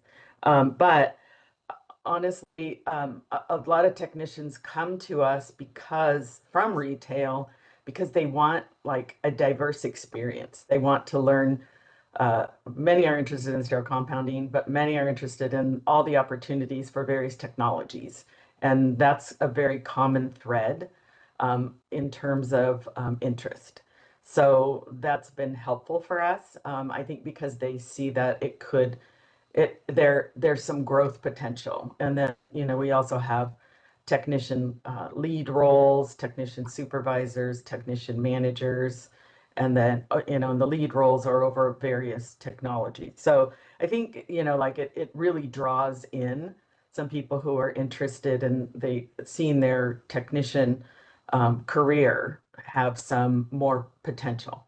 And then I also wanted to sort of address like Trevor's question a little bit about like, is a technician going to somewhat supplant the pharmacist role?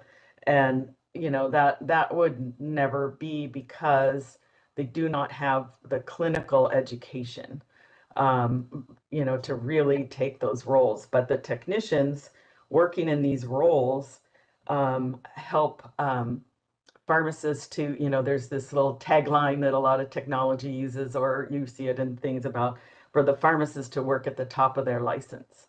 And that top is constantly elevating, right? What is the top of your license? And the more that technicians can fulfill, kind of some repetitive or types of functions, but keeping in mind also that all of those are developed, any of those roles or the technology, that is all pharmacists developed initially. maybe along with, I mean, we always have a, whenever we evaluate technology, we always have a technician who is part of the evaluation. But the development of everything, the training, and eventually maybe having a lead, the super user, there's always a pharmacist as well who has that oversight. And then there are always checks on, audits, quality on these types of things. So while the pharmacists are being able to work at the top of their license, there still will always be some oversight of those, in my experience. And I am sure in these other institutions as well. So it just allows pharmacists to not be operating the different technologies, like a repackager or things like that. So I just wanted to make those couple comments. So anyway, but I thank you, Dr. Shane, and I like your quote about a career path versus med use process, because I think that's really important. Anyway, thank you. Thank you, Renee. Thanks, Dr. Shane. Always, I really appreciate it. This discussion is so awesome. It's just really, shows how this topic is such an important topic. Dr. Shane, I have to go to public comment really quick for you. So the committee provides members of the public the opportunity to comment. And again, this is not intended to be a question answer, but you're welcome to answer if you would like. And we're ready for public comment in WebEx. Thank you. This is the moderator. If you'd like to make a comment on the presentation, you can look for the hand icon and click that to raise your hand. If you are on a mobile device, the hand might be behind your 3-dot other options button. And if you're a call-in user, you can press *3 to raise your hand. And we're giving speakers 3 minutes with a 10-second warning. And let's go ahead and get started with Sean. Sean, I'm going to send you a request to unmute, and I'll give you a timer when 10 seconds is up. Good morning. Dr. Shane, is always a great presentation, and thank you so much for providing with the wealth of the knowledge that you have served. It's really blessing that for each of you and Cedars-Sinai and having to have this technician developments as well as pharmacy profession. I just went to the NASEM workshop and one of the focus topic was the workforce development issues in pharmacy, and pharmacy technician is definitely the integral part of the key of pharmacy profession. So what you just have shared with us is definitely the vision that what we should go for. And I think one of the challenges that we see is definitely whether it's health system or community-based, each entity has their own credentialing and privileging, and depends on that, has to be also given the incentives for the pharmacists and as well as technicians to provide career letters or the fulfillment of the professional development. So we also acknowledge that the professional identity is the key to resolve this workforce development. Education is essential, and one thing that we also see the difference between the pharmacist and technician is the opportunity for education. So definitely we'll also work on it as an association, but I really, really appreciate for sharing your knowledge and the experience. This is very hopeful for the future. Thank you. Can I make one comment? Sure, go ahead, Dr. Shane. So one Thanks for thing the comment, Sean. something we tried a few years ago, and then it was difficult to sustain, and priorities unfortunately take precedence, but we actually developed a technician residency and we actually published it. And it was, the vision I had was that if we could find motivated technicians who wanted to eventually have advanced roles, they would have a year of training, and we have a curriculum. We sunsetted it. Honestly, we just got too busy with everything else. But I would really encourage our profession to think about something like that, to advance technician roles and have a degree of foundation that technicians would then have across critical areas to be able to support patient care across any practice setting. So, it would be community practice, hospital, sterile, whatever. But we actually did it. I think we had about 3 or 4 residents, And then we just got busy, you know, life happens. But just wanted to introduce that as a concept. It may not be something that the board would necessarily promulgate regulations about, but for our profession, I think we would be well served to invest in something like that. Thank you, Dr. Shane. Do we have any other public comment, moderator Ann? I don't do see not see anyone. any further requests. Shall I close Thank the you. public comment feature? Yes, please. Thank you. And Claudia, your hand is raised. I just wanted to make sure that it's just stayed raised. Okay, perfect. Dr. Shane, I hope you stay for our technician ratio discussion, but as always, I really appreciate you for all your wisdom. And I hope you can stay, but I totally understand if you have to go. Thank you so much for your presentation, Dr. Shane. Thank you. Okay, and again, everyone, I really appreciate your flexibility. I know all of you are so busy. So next presentation is from UCSD. So moving to our next presenter, I'd like to welcome Charles. He goes by Chuck, but Charles Daniels, Chief Pharmacy Officer and Associate Dean with UCSD Health, and Dr. Nancy Yan, Associate Chief Pharmacy Officer for Acute Care Pharmacy and at UC San Diego Health. I appreciate both of you and thank you so much for your flexibility with schedules. This discussion is so juicy, way more discussion than I anticipated. And so it's running a little over. So I appreciate your flexibility. And after your presentation, just for the members of the public and for our members, we'll plan to take a quick break for 15 minutes. So the floor is yours, Dr. Daniels and Dr. Yan. Thank you for your time. Thank you, President O, for the invitation, and thank you, members of the committee. We look forward to the opportunity to shed some additional light into a topic that's been very interesting for me also to hear what my colleagues are doing. I will say, for those people that have not done this before, I've had the challenge of following Rita Shane to the mic more than once in my professional career. It's always an intimidating place to be, but I do want to thank both our colleagues at Stanford as well as at Cedars-Sinai for sharing a big picture. We won't go at UCSD too deep into some of those items, but I will use a couple of those touches so that you can get a feel for where we are at and our pharmacy technician approach on the acute care side here at UC San Diego Health. We are a 3-hospital system. Our hospital is on the, back one. There we go. Thanks. Is on the U.S. News and World Report honor roll of the top 20 hospitals in the country. And I'll point out that we are also one of a minimal number of health systems in the country that are ASHP Center of Excellence, meaning we've gone through a separate level of accreditation by the American Society of Health System Pharmacists. We're very proud of that. So our system includes the flagship hospital at the top there in La Jolla, Jacobs Medical Center. Our original hospital, which is at Hillcrest. And most recently, within the last 2 years, we've added a hospital to our system, and that's the lower right hand, and that is our UCSD Health East Campus. And please go to the next slide. So in those sites, we've done a number of things. Before I get into the rest of it, I want to give thanks to what I think is a very enlightened and flexible Board of Pharmacy. This is a list of the Practice Advancement Initiative from the American Society of Health System Pharmacists for their 2030 goals.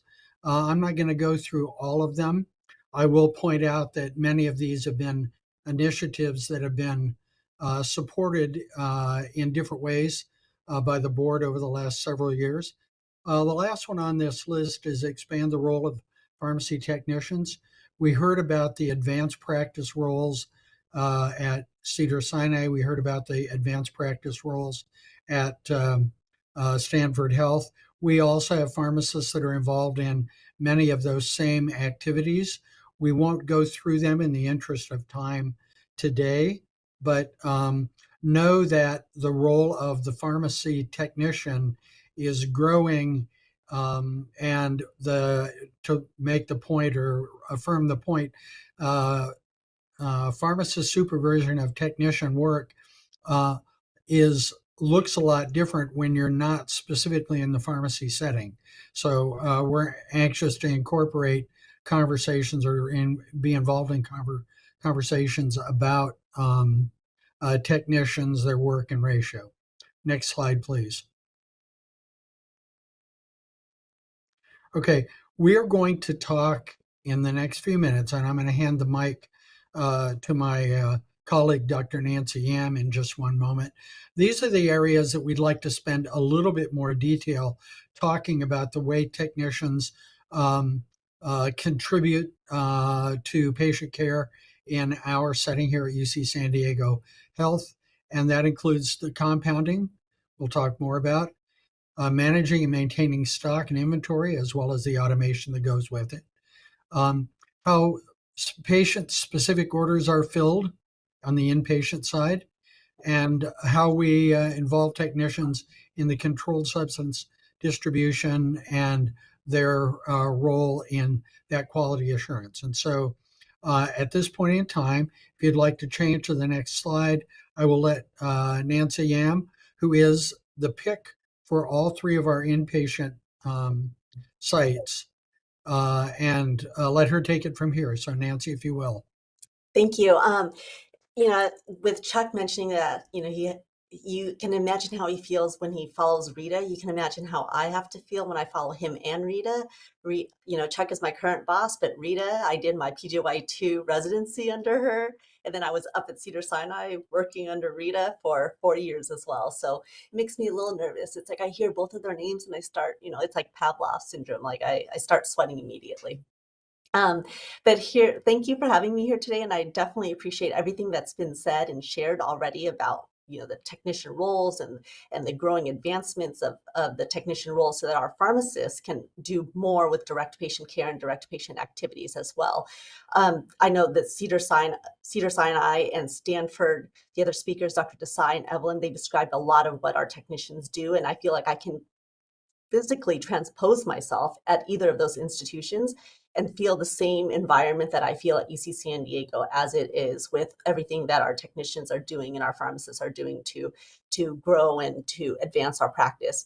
One of the roles that, you know, when I think of technicians and what they do that's really critical, the first thing I can think of is really sterile compounding.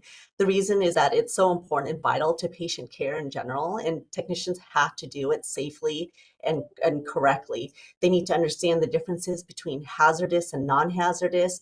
USP has even indicated that, you know, they could potentially be a designated person or a DP or an assigned trainer training other technicians or training pharmacists in, you know, with PAT testing under the supervision of a pharmacist. They do quality tests, and we look into quality assurance for the products that they made. And here's a picture of one of our current technicians at one of our sites at Hillcrest Medical Center. And then in addition to the sterile compounding piece of it, we also add in the automation oversight. We have Epic, and we use the dispense prep and check, where we ensure that they have to scan the products before they actually make it. And if things ever come up, then they let the pharmacist know so that we can look into it further. And so next slide, please. The next area that I want to talk about is managing stock. We have technicians who are buyers.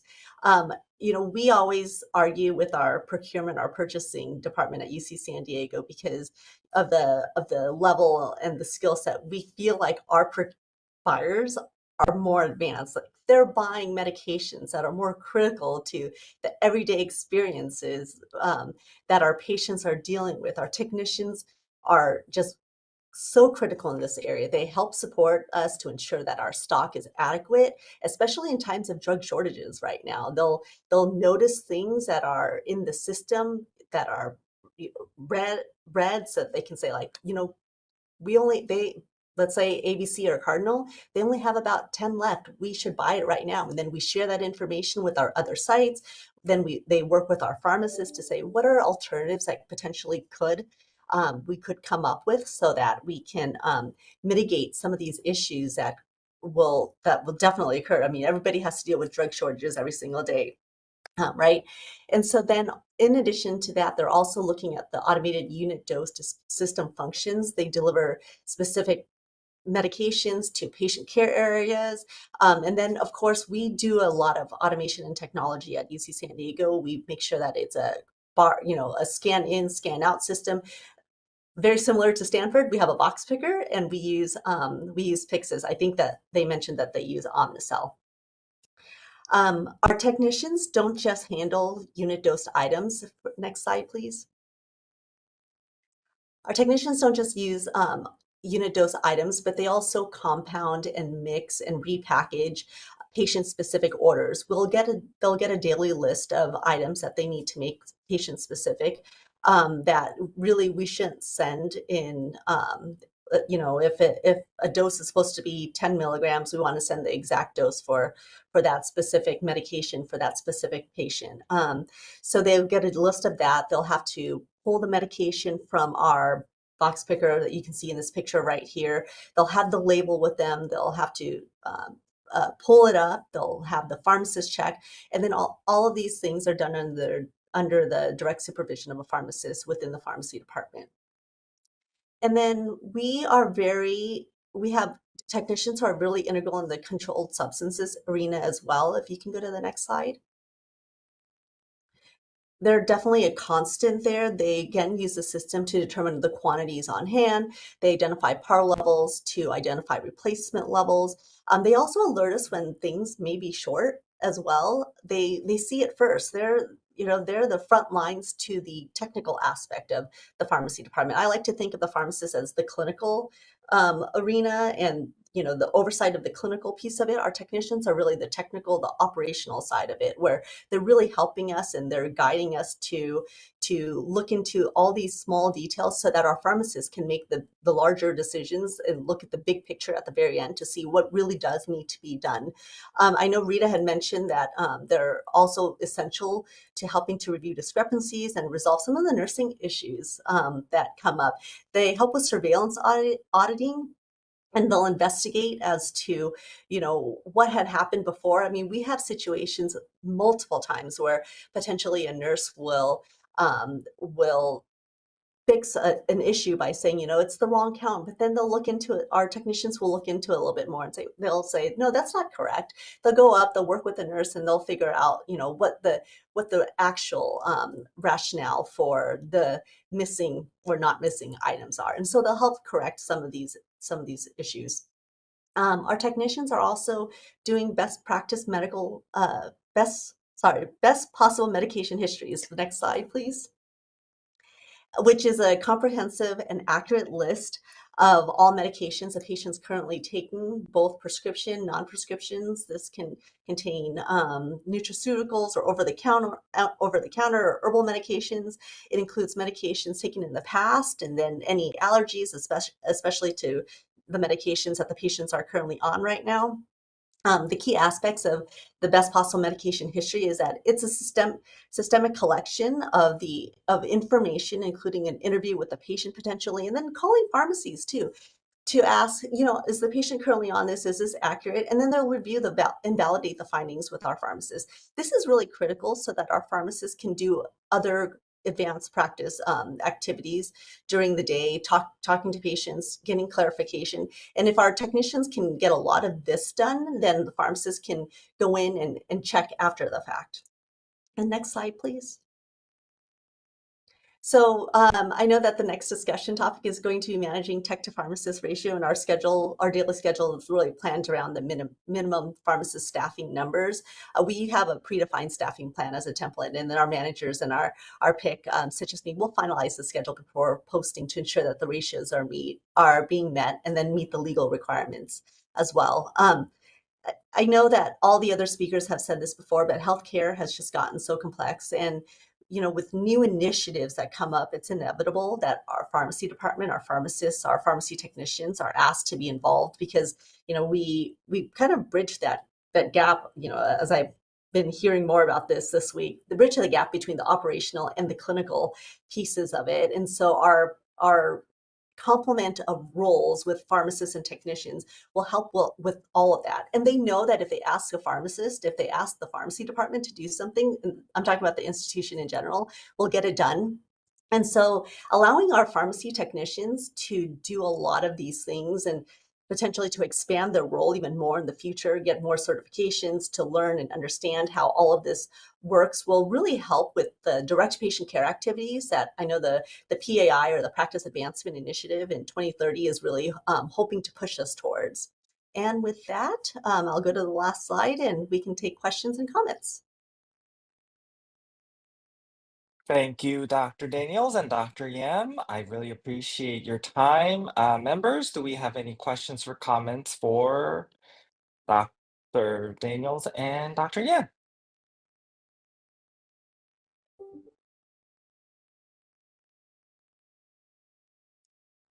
Claudia? Hi, thank you. What you just said, Nancy, really struck to me. So you said the technicians are the bridge between the operational and the clinical performance. Can you elaborate a little bit more on that and what the future of health, what that means for the future of health? Yeah, I think that our technicians are very capable. We have so many technicians who are out there getting masters in analytics. That, that has been mentioned previously. And with the technical piece of it, I have a pharmacy or two pharmacy automation coordinators who can build Tableau reports, and they can help us. I think Renee was mentioning data previously. They help us build Tableau reports, and they can see things, and then they can say, hey, these are some of the recommendations that we see. We're seeing waste upstairs because the patient has been moving from unit to unit, and that medication has been sitting there for, let's say, 30 days or so. We can remove that, bring it back, and centralize it back into the pharmacy so that the next patient can actually get that medication, because it's that next patient's going to be going to a different unit. So they're really the technical component of some of the operations within the pharmacy. Thank you so much. Appreciate that. Thank you, Claudia. Any other comments from members?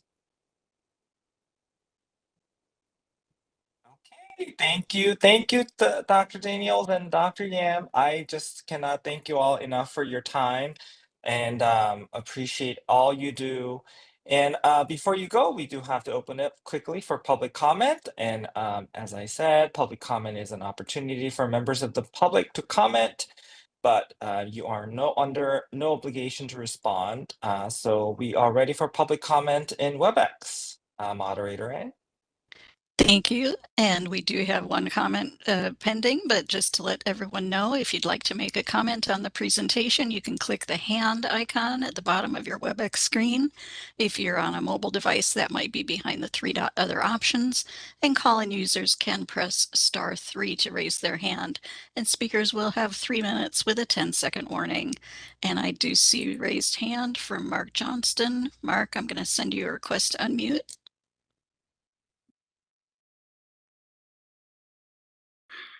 Hello there, this is Mark Johnston with CVS Health. I don't have a comment for any one of the particular speakers, but I did want to mention on the topic of tech expanded practice that the newest regulatory change, a trend across America is called the tech delegation model.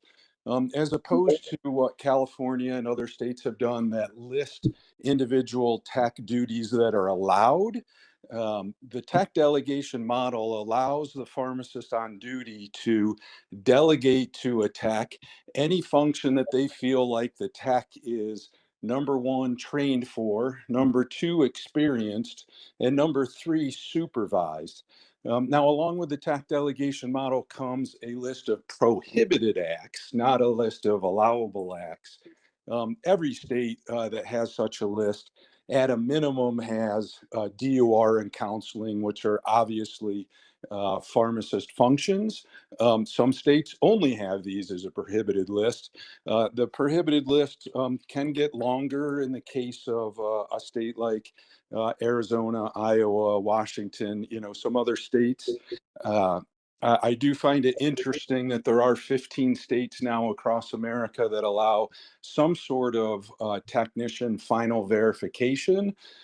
Vermont is the most recent state to propose this in their full rule rewrite with very little other oversight besides the delegation model's 3 parameters.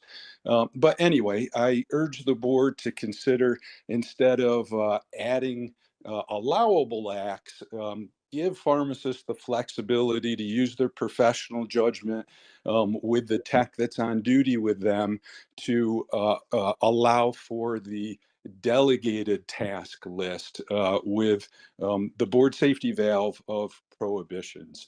Thank you very much for the opportunity to speak. Thank you for the comment, Mark. Thank you.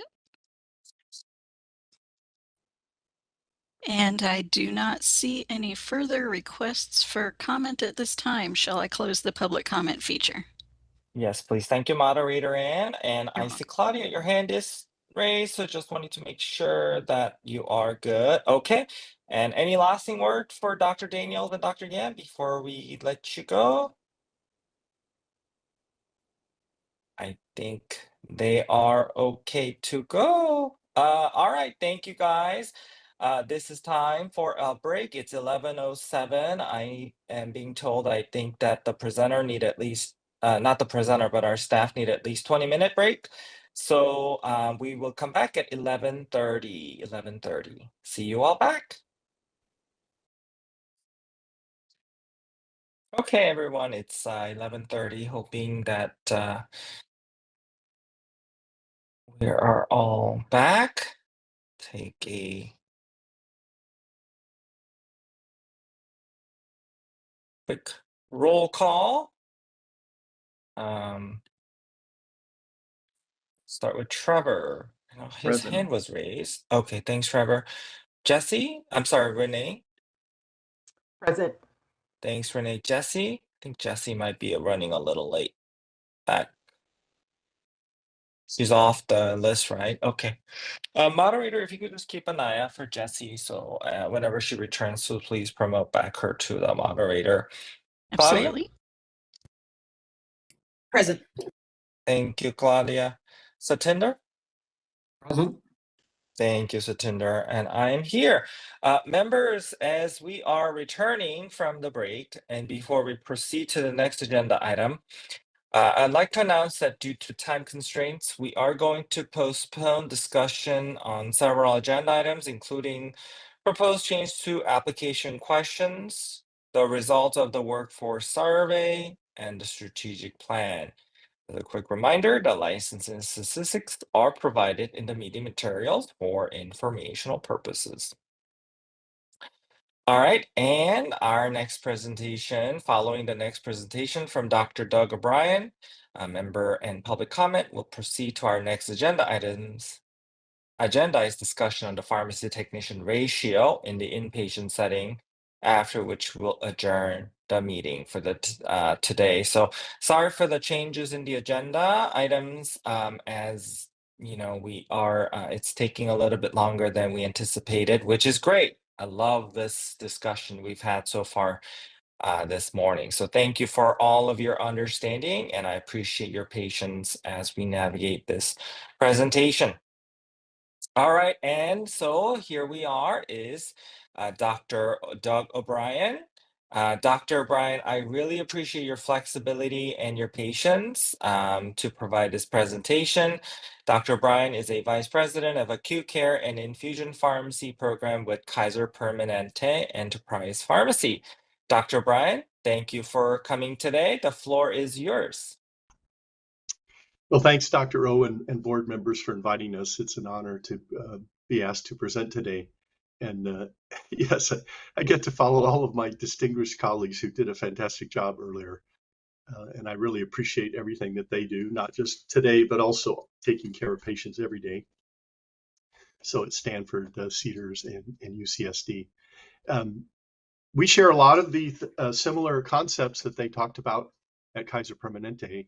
And I'll go over some of that and highlight a few maybe things that I wanted to just highlight in a little more detail. But if we go to the next slide, please. A little bit of our agenda of my slides here. Next slide, please. A little bit about me and about Kaiser Permanente. As you know, we are a very large organization. So we have 37 hospitals in California, have a total of 42 across our program. Around 21 hospitals in Northern California, about 16 hospitals in Southern California. We take care of about 8 million patients in California, about 12.5 million patients across our entire program. And our hospitals range from fairly large, what I would say complex hospitals, where we do things, you know, the usual complex stuff, open heart surgery, et cetera, to actually very small hospitals. In the Central Valley, we have a hospital that probably has a census of 25 patients. That is what I would call just a less complicated, more sort of standard med-surg hospital. So we vary that. On a daily basis across our hospitals in California, our average daily census across all of our hospitals in California is around 6,000 patients a day on average. So really a large number. And some of the numbers are quite staggering. I think across our hospitals, we administer somewhere around 35 million medications a year, verify 50 million orders a year. So it's quite, I also, under my umbrella, have all of our oncology pharmacies too. As you probably know, about 95% of all chemotherapy is given in the outpatient ambulatory care setting versus inside the hospital. So a lot of interesting things about Kaiser, and we continue to grow and build and replace our hospitals. So most recent hospital opened in the San Marcos area in San Diego. We're replacing our hospitals in Sacramento, being downtown Sacramento, what they call the rail yards. We're going to replace our hospital in San Jose, current hospital down there in Santa Teresa. So a little bit about us, just the scope and size of the operations and complexity. So next slide, please. We always start everything out with our Kaiser Permanente mission, because this is a glue that holds everybody that works at Kaiser Permanente together. So I give that to you as our prime directive, as you have yours around public safety, and we'll talk about that as well, because we share that prime directive as well. So next slide, please. I wanted to sum it up in a nutshell for you, because we've had a lot of discussions about this today. But pharmacy technicians are really critical to the operation of our hospitals. And they do many things that have been pointed out, and ours do many of those things as well. The real critical part for us is we want to maximize the use of our pharmacy technicians at the top of their license to do as much of the tasks that they can do, to offload those responsibilities from pharmacists. And so, you know, those tasks are important things that were mentioned, like sterile compounding, also like all the drug distribution activities and all the automation associated with it. And what does that do? Well, our pharmacists have extensive clinical programs inside our hospitals.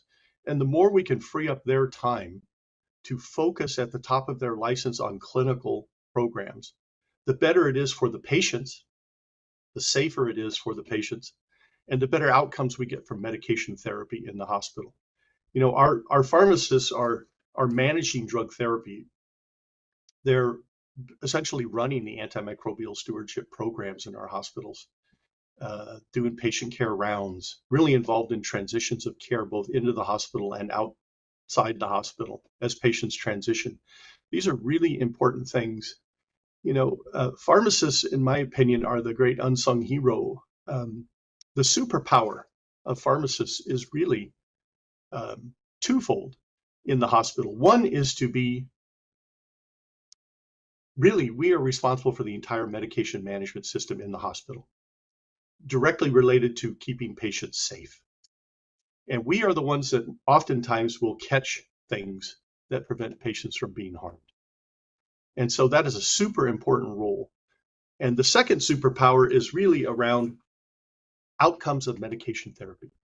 optimizing outcomes of medication therapy, managing high-risk drug therapy, and making sure that we get the optimal outcome of that therapy for physicians and in partnership with physicians and other healthcare professionals, nurses, et cetera, infection preventionists, et cetera. So in a nutshell, that's it. So we think about that. How do we do that? Well, there's many different ways, but I'll sum it up in general. We like to use technology.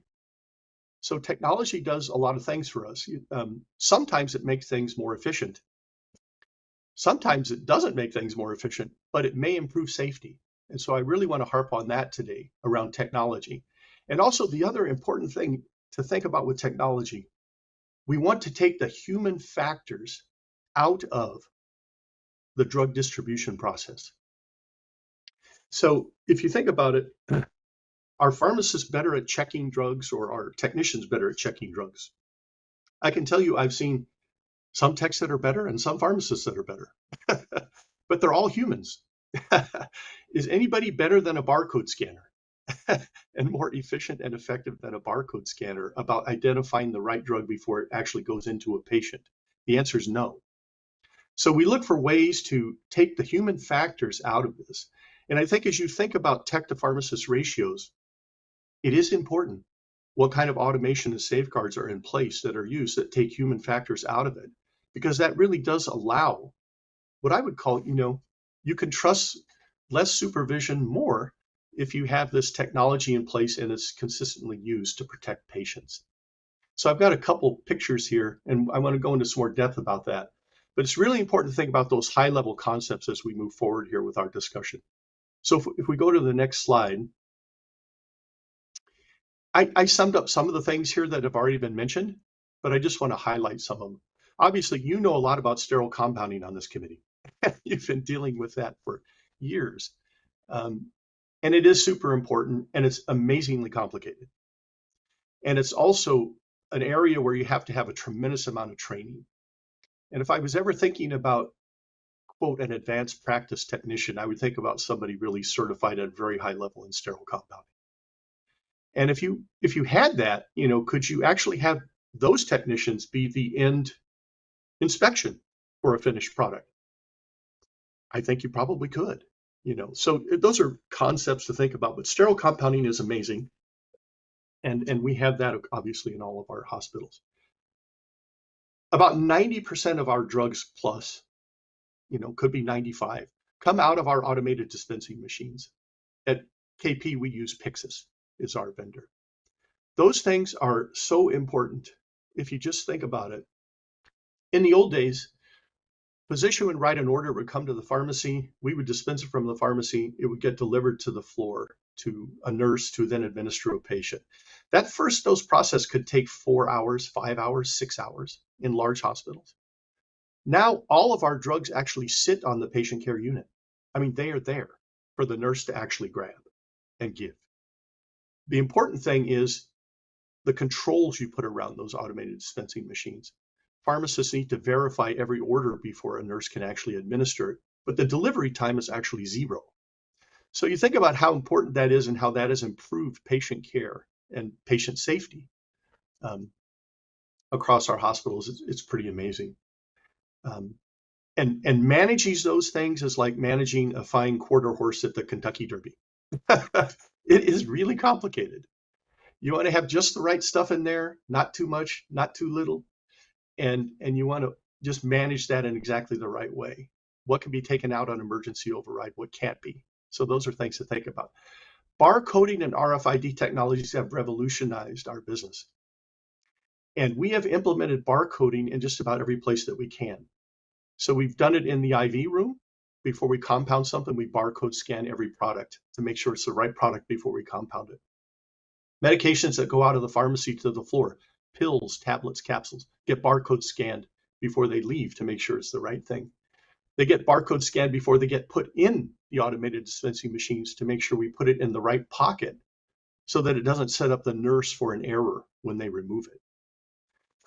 We use RFID technology to track medications in emergency drug trays.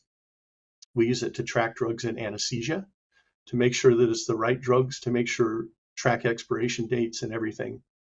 And since I have a lot of gray hair on my head, over the many, many years that I've been in the hospital business, this has revolutionized safety. When we put barcode medication administration, both for pharmacy and also for nursing, right before they administer the med, they scan the barcode. It has decreased the reported medication error rate in our hospitals by 50%, 50. That is the biggest safety thing that is, in addition to the electronic medical record, that ever happened in my career.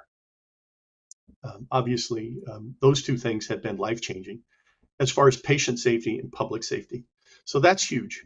Drug purchasing is incredibly important. COVID pointed that out to everybody, the importance of having expert technicians in the purchasing process. That's going to become even more important with the Drug Chain Security Act, which will go to full effect later this year. So that's very complicated. And the other thing is, I think what was mentioned in passing was around drug shortages. We deal with drug shortages literally every day in the hospital. And these are critical drugs for patients. And technicians are experts at that. In many ways, they are the pointy end of the spear. When we have, communication channels between technicians, when we start to see that several hospitals say, hey, I'm not able to get this today, it's short. It sets off the alarm bells in our whole drug supply chain to start proactively looking and preventing those things from happening. And then we have used check tech, according to the California law. And that's really important, as I say, to offload as much as we can from the pharmacy folks. And our technicians are great at maintaining a lot of other things. We have very sophisticated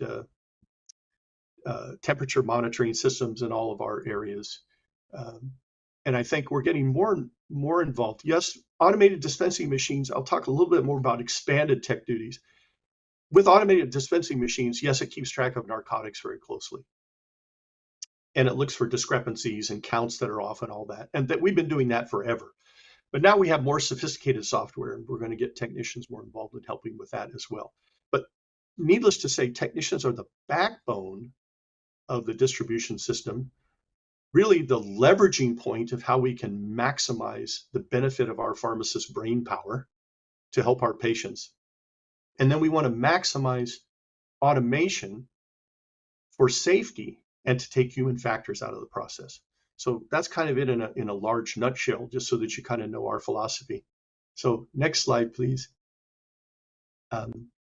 This goes along with some of these things I talked about. So I put here a barcode scanner, again, revolutionary for patient safety. Down in the left there, you see that KitCheck oven. We call it the oven. It's an RFID scanner. You put an emergency drug tray in there, and it will tell you what's in there, that to make sure you have everything in there, and also the expiration dates of everything in there. The last thing you want to have happen on a code blue in a hospital is to open up the emergency drug tray and not have an essential medication there. So this is hugely important when you talk about patient safety and controlling drugs. In the middle there is a high resolution camera. We have those in our IV hoods. This is a special camera made for IV hoods. We take pictures in high-risk products like oncology products at critical points during the compounding process. So the technicians will take a picture of the bag that the oncology drug is going to be shot into. They will take a picture of the vial that's going in there. They will take a picture of the syringe, and the high-level camera, high-definition camera will tell you exactly how many mLs, to the tenths that is being injected into the bag before it's injected. These pictures are all embedded into our electronic medical record. This is called the dispense prep check functionality inside our electronic medical record provider, which is called Epic. And these are really important things, not only for patient safety. And when a pharmacist checks the product, you can imagine the detail that they have available to them to check that.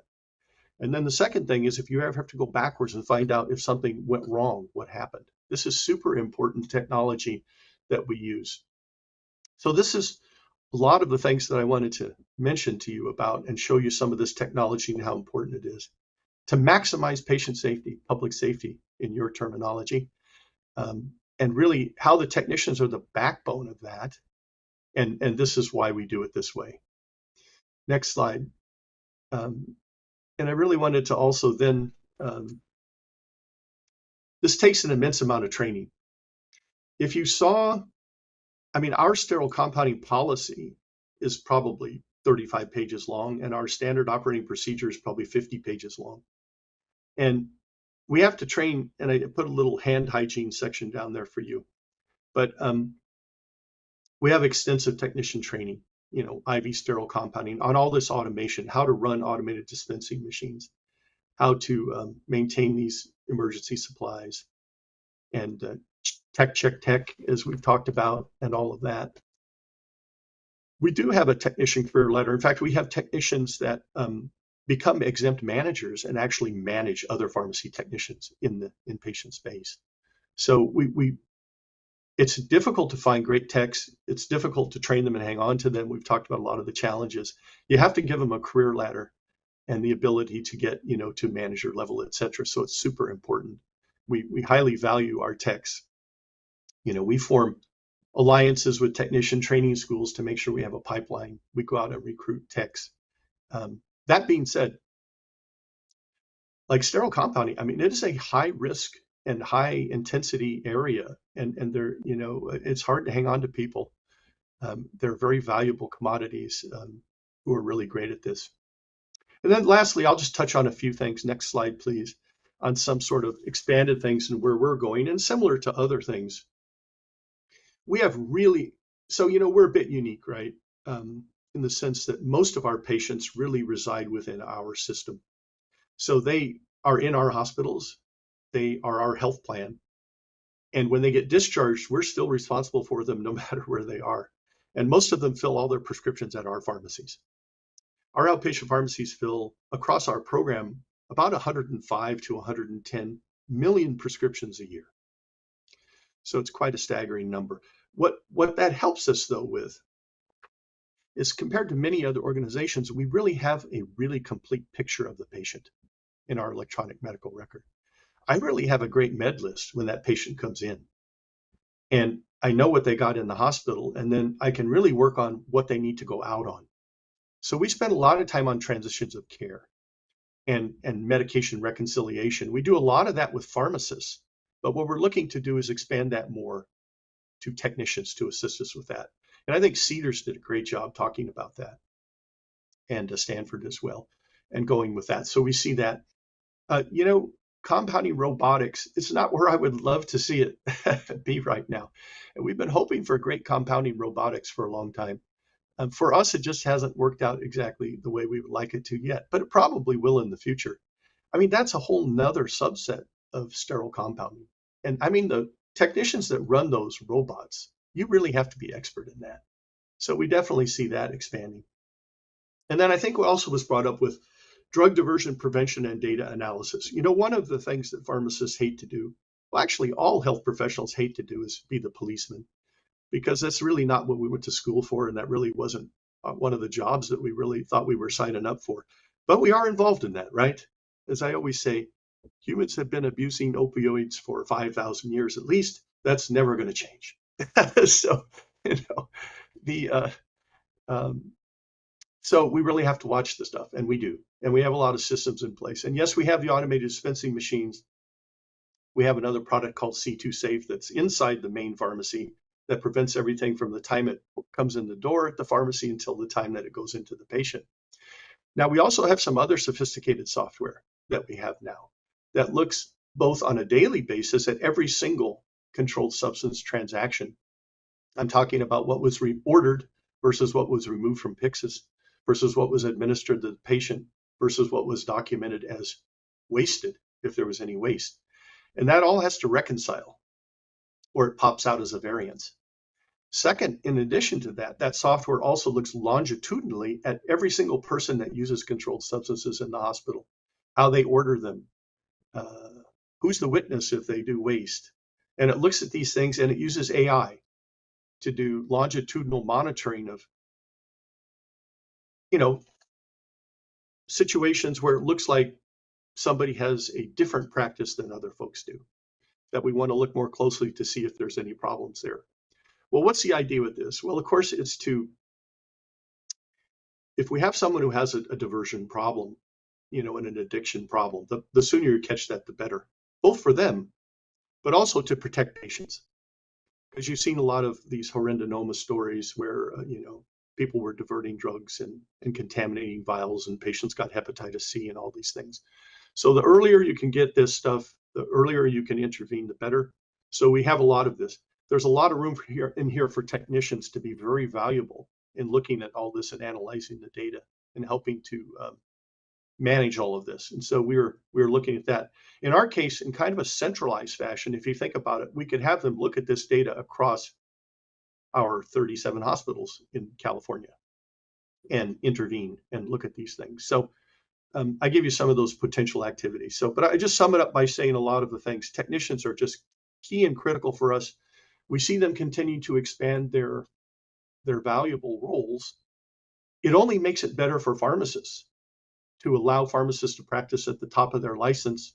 And it only makes it better for patients to protect public safety and to optimize the outcome of medication therapy. With that, I'll stop. Thank you.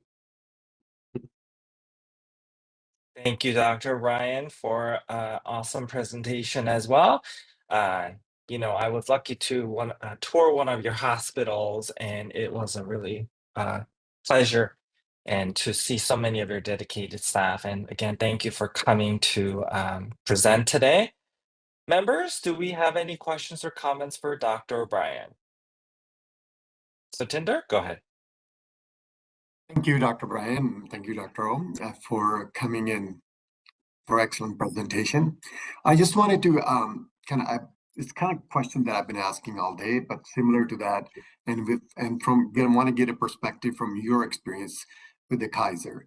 You talked about that how automation, for example, not necessarily always make it faster or efficient. Sometimes it can slow us down, as one of the presenters pointed out earlier, the Drug Supply Chain Safety Act, DSCCA, some of the scanning slows down the process. But on the other hand, things like barcode scanning reduces the errors, and patient safety is really critical. And you talked about how tech program on your watch has help patients expand their scope of pharmacists expand their scope of practice. And having seen all those, one of the concerns we get as a board members sometimes is that it reduces the number of jobs for pharmacists or reduces the jobs for technicians. In your experience, what are your experiences been in terms of, has there reduced jobs or increased jobs? If yes or no, can you elaborate on that? How does it, if it didn't, what kind of jobs got created with this or got, to keep? Yeah, no, really good point.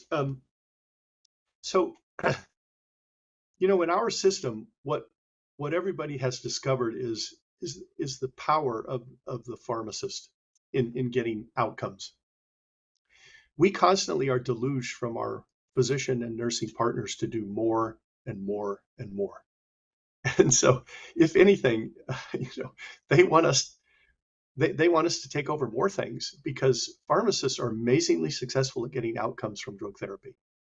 So they want us to add more people to do antimicrobial stewardship. They want us to add more people to manage more drug therapy. We really can't do that unless we leverage the technicians the way that we are, because we don't have an unlimited budget, as I think Dr. Shane said. You're always balancing that. So no, we haven't lost any jobs with these expanded activities. In fact, it's allowed pharmacists to contribute more as a full member of the patient care team. And, versus being sort of what you would say stuck on some of the distribution activity. It allows us to do more patient rounds. It allows us to do more programs. And so I haven't seen that. And what I would say around the technician jobs, I think it was really described earlier, all of these unique roles that have developed for technicians. And I sort of mentioned around, drug histories, we talked about that, but also, diversion monitoring programs, analytics related to we have centralized buying departments at Kaiser for drugs. A lot of the people in those departments are pharmacy technicians who evolved from working in hospitals to working in this centralized job to make sure that we don't have drug shortages and sourcing things from our wholesalers and various manufacturers. So we just keep expanding. It's not a zero-sum game. The pie keeps growing. And so I don't worry about that at all. In fact, from your perspective, it's going to be a real challenge to talk about ratios, because there's the ratios maybe inside the hospital related to drug distribution, but all of these other unique roles, I'm not even sure there needs to be a ratio. If I have 6 technicians centralized purchasing drugs and preventing drug shortages, do I have to have a pharmacist 1-to-2 ratio or 4-to-1 or what? I don't think so. So I think that's a challenge as you think about it from your perspective, but hopefully I answered your question. No, you did. Thank you very much. That was very insightful, and appreciate you sharing that with us. Thank you, Satinder. Members, do we have any other comments, questions for Dr. O'Brien? Give a little bit of pause there. I don't see anyone jumping to unmute. So thank you so much, Dr. O'Brien. We are a public agency, so we are going to go for public comment really quick. So if we could open up the microphone for WebEx moderator Ann. Certainly, this is the moderator. If anyone would like to make a comment on the presentation, you may look for the hand icon, typically at the bottom of the WebEx screen, or if you're on a mobile device, it may be behind the 3-dot other options. And if you're a call-in user, you may press *3 to raise your hand. We ask people to speak for no more than 3 minutes. We'll give you a 10-second warning. Are there any comments on the presentation?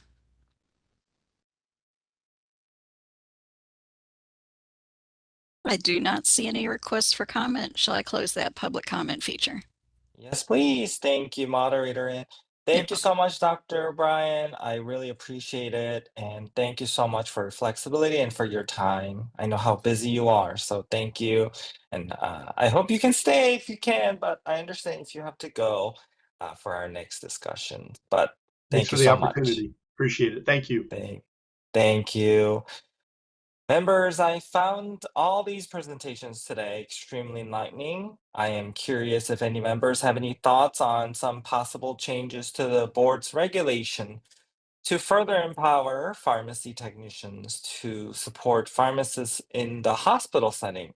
If we believe it is appropriate, we can reflect on what we learned today and consider some feedback from the full board next week before we determine next steps. I believe we can expand some technician duties via regulation as the legislation allows more flexibility in an inpatient setting for the board to develop regulations possibly. Please correct me and or Corinne if that's not correct. But if not right now, please provide any suggestions and food for thought for us to continue this discussion as well. I know a lot is already allowed, but we're looking for something more innovative as well that will help pharmacists to focus on their what they do best is really to provide those clinical services and knowledge and to really be a clinician, right? So any suggestions are great here. If not, we can talk about more and in the subsequent meetings. So anyone would like to say anything, please go ahead. I'm hoping Renee will have something to say, but not to put you on the spot, Renee. But I will open it up for member comments. Go ahead, Renee. You did put me on the spot. Just kidding. I was just going to wait. Yeah, it's a really fantastic presentations. And I think, clearly we're seeing what technicians are doing now, right? So I do think we need to address some of the limitations that are in the regulations. And again, so I'm going to say for institutional settings. So I recognize that, again, I think sometimes we just really have to divide and conquer a little bit here, right? I mean, the role in hospitals, and then when you expand to larger academic, high acuity hospitals, larger hospitals, like you start layering that on, you're going to see technicians in roles as has been described in all of this. So, it definitely needs some consideration. I think it's always a challenge. I know even in my setting, considering the ratios when, my hospital is very similar to most of these in that, our buyers are technician, we have, technicians. Anyway, I could go on, but in many of these settings, we also have technicians who are in those roles.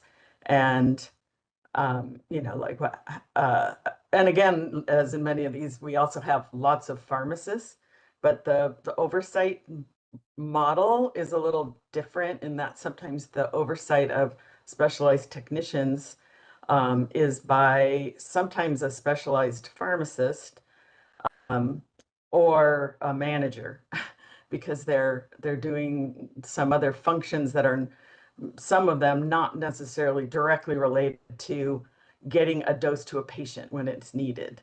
They're doing some overarching report like 340B, investigational drugs, sterile compounding training, sterile compounding compliance. They,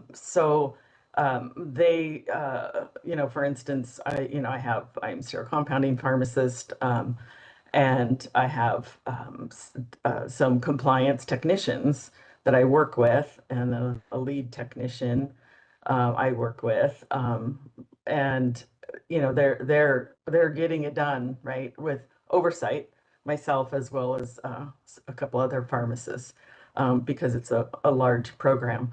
But anyways, all that to say that I think we really need to look at how we can word this.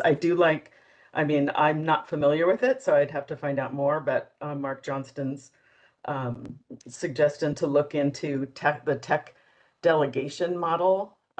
Anyway, I looked at it briefly. I don't know that much, but that could be a way to go where it's, again, thinking more general, just like how we have, a standard of care model coming for pharmacists, a similar type of thought process for technicians.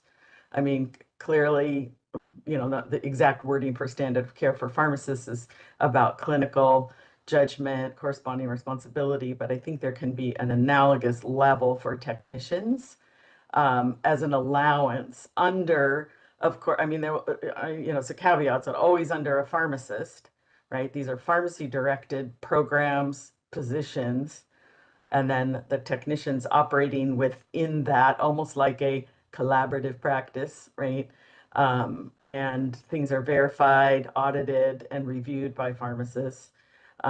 So some type of picture like that. So I'm not even going to throw out any kind of numbers or anything. I know that's our next discussion, but I do think some kind of broader, for the institution setting, broader allowance. Thank you, Renee. Satinder, Claudia, Trevor. Sorry, it's just the order of you all on my screen. So any comments? We are ready to move on if you don't have any other comments. I'm sorry. I have just a small, brief comment. A lot of it was said by Renee. I just want to emphasize, it came pretty clear to me that from all the speakers that expanding what tech can do really frees up the pharmacists to do other tasks, allows them to expand their scope of practice as well. So having said that, it's also came clear to me that, we need to, maybe we can do something around building safeguards in regulations so that, like some sort of like certification programs. Like it looks to me like some of the institutions are already doing that. Maybe the regulation just needs to be that as long as the institutions have it in their policies and procedures and they have the training program, the certification program, it could be, blessed, and the ratio, like it came through, I think all the speakers talked about, it depends on what test they're doing. Some of them, it doesn't make any sense. On the other more clinical tasks, it may require that. And we can either create some sort of safeguards in regulations, or we could also leave that in as a regulation allows the flexibility for individual practice settings, because they vary from site to site, depending on how large this place is, how much automation they have, what kind of trainings they have, and so on. So that's just my few cents. Thank you, Satinder. Renee? I just want to say, kind of for some clarity of kind of what maybe was somewhat unspoken in all of this, when we talk about, we're expanding, the pharmacist role, working on the top of their license. It is true, so many services, everybody wants a pharmacist to round with them, to develop something. And so that seems to be ever expanding. There also is a role, so when we talk about like, are we taking pharmacist jobs, that there are pharmacists who are not necessarily going the clinical route, but they're very operational focused. And those are who are sometimes more managing and overseeing the technology, and maybe are, we have actually a role like advanced clinical, not the light. I mean, we do have some advanced practice pharmacist license, but the role for clinical pharmacists, advanced clinical pharmacists, but we also have some advanced operational pharmacists. And so they are responsible for, the ADC, or we call it AUDS, and controlled substances. And that is who's managing technicians who have roles for compliance in that area. So there is an expanding role for operational pharmacists, and very technology, KitCheck mentioned here. It is a glorious technology. The accuracy is way better than anybody. It's a whole management in and of itself because of the trays and working with the ORs and that. So I just want to say that there is this other route, yes, which allows pharmacists to operate at a higher level on the operational side as well, not just clinical. So just throwing that in there too.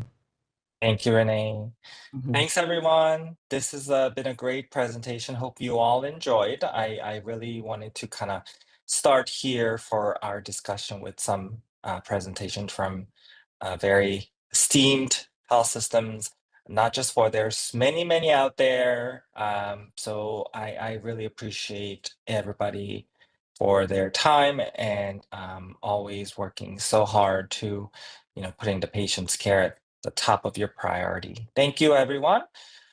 Okay, we are ready to move on to the agenda item 5. This will be our last item for today. Agenda item 5, discussion and consideration of pharmacist to pharmacy technician ratio in the inpatient setting.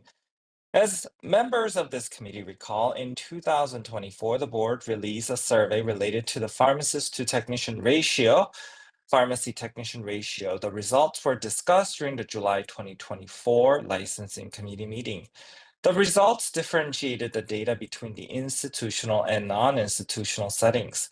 Because the ratio in the non-institutional setting is set in the statute, the board prioritized its assessment of the ratio in that setting to meet timing of the sunset review process. Today, we begin our review of the ratio for the institutional setting established in the board's regulation. The pharmacist to pharmacy technician ratio is a critical component in ensuring both operational efficiency and patient safety within hospital and healthcare systems. The board's regulations have established a fixed ratio. However, I believe it is appropriate to consider if changes or greater flexibility, particularly in acute care or in high volume hospital settings, is appropriate. Advancements in technology, evolving practice models, and greater technician training that we discussed under the prior agenda item also help to provide context for our discussion today. With consumer protection being our guiding light, any changes to the current ratio structure must carefully balance the need for operational adaptability with our fundamental responsibility to protect the health and welfare of California consumers. I note that the board sunset bill proposes at this time, the way that it's drafted, allow for increase in the pharmacist to pharmacy technician ratio of up to 1 to 4, with the actual ratio for a specific pharmacy being established by the PIC. When I review the data in attachment 2, I think the model suggested in the legislation may be an appropriate model for us to consider in institutional setting as well. Members, I welcome your thoughts and your comments. And we can also open up for public comment, but I know a lot of presenters did leave. But I'm hoping there are still some public comment who can provide some context or some suggestions. But we can also go with you all too. Members, any comments? Any thoughts? Trevor? Yeah, just and I'm obviously interested in public comment as well. But it seems to me, a song that I'm also in line with you, about there needs to be additional flexibility of some sort, in figuring out how we can both create that flexibility by allowing for a higher ratio while also making sure that the PIC is in the end is the one that has the ability to decide whether or not this is too much, too little. I think this is I don't believe in the zero-sum game of, just from going from 1 to 2 to 1 to 6, or like where we're mandating certain things. I think there's a way for us to advocate for both the additional flexibility that is needed in so many of these different scenarios, because one size does not fit all, even in these particular sectors, like retail and whatnot, and making sure that, we've seen in the workforce that commercial private entities really working their pharmacists to the bone and really trying to squeeze as much money out of their pharmacies as possible without regard to the workers. And we need to make sure that as we're considering these items, that we are making sure we're providing flexibility for the pharmacists in charge to make sure that they have the resources necessary to protect their patients and serve their patients well, not just to make something necessarily more cost efficient. Like efficiency is great, but again, our mandate is for the consumers, and I think by creating this middle ground of enabling a greater ratio and allowing it to be at the discretion of the PIC to make sure that these workplaces remain safe, which in turn creates safety for consumers, is where my mind is at. Thank you, Trevor. Any other member comments? Claudia, go ahead. Yes, I think Trevor, you bring up a good point in terms of not setting boundaries in terms of like what people can and cannot do based on needs. I think what came to mind is if there was a way for them to petition to increase the ratio based on their needs. I think for me, the presentation was pretty informative. It was shocking to hear that Kaiser is doing up between 105 and 110 prescriptions a year. So does the board have a sense of the level of operational efficiencies that need to take place for places of this caliber versus smaller ones? And if we know that, how do we become flexible to adapt to their needs if petitioned? Thank you, Claudia. Great comment. And just for historical purposes, that's a great comment. And we did have a really deep dive discussion on this topic through our licensing committee. And that was one of the areas that I was kind of talked about, about a year ago. And I think the petitioning process is an idea I had myself actually, but through our discussion, we kind of came to a conclusion that, there are, we are just a vast state, And I think that that process, I think we kind of came to a conclusion that that is just unrealistic. So I think that's where we landed here, is to more allow flexibility for the PIC and not necessarily that it needs the board to approve, like us to approve. But it's more of a PIC driven process where, operational efficiencies and, understanding their challenges and their strength, that they can kind of decide.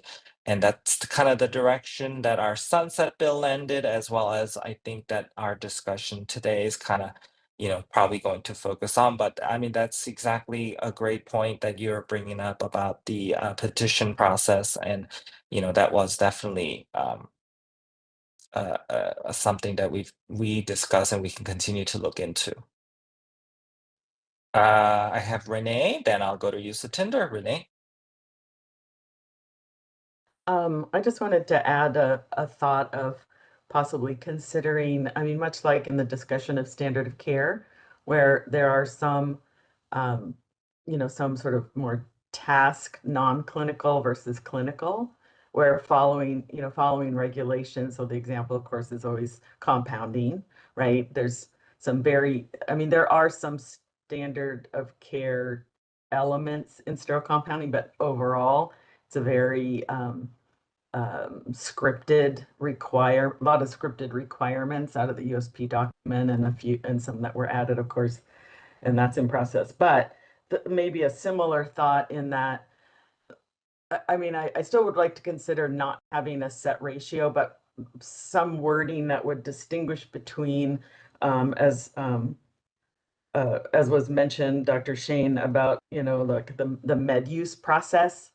So, so the very, the very hands-on preparation of meds, and knowing that there needs to be a pharmacist who's checking meds that are going out to be distributed into the AUDSs or the compounding, doses or that type of thing, versus other non-med use process activities. So, like that's a little bit how I'm thinking of that, to look at those two and how we could possibly have wording in that respect, but could be not set, but determined by the PIC.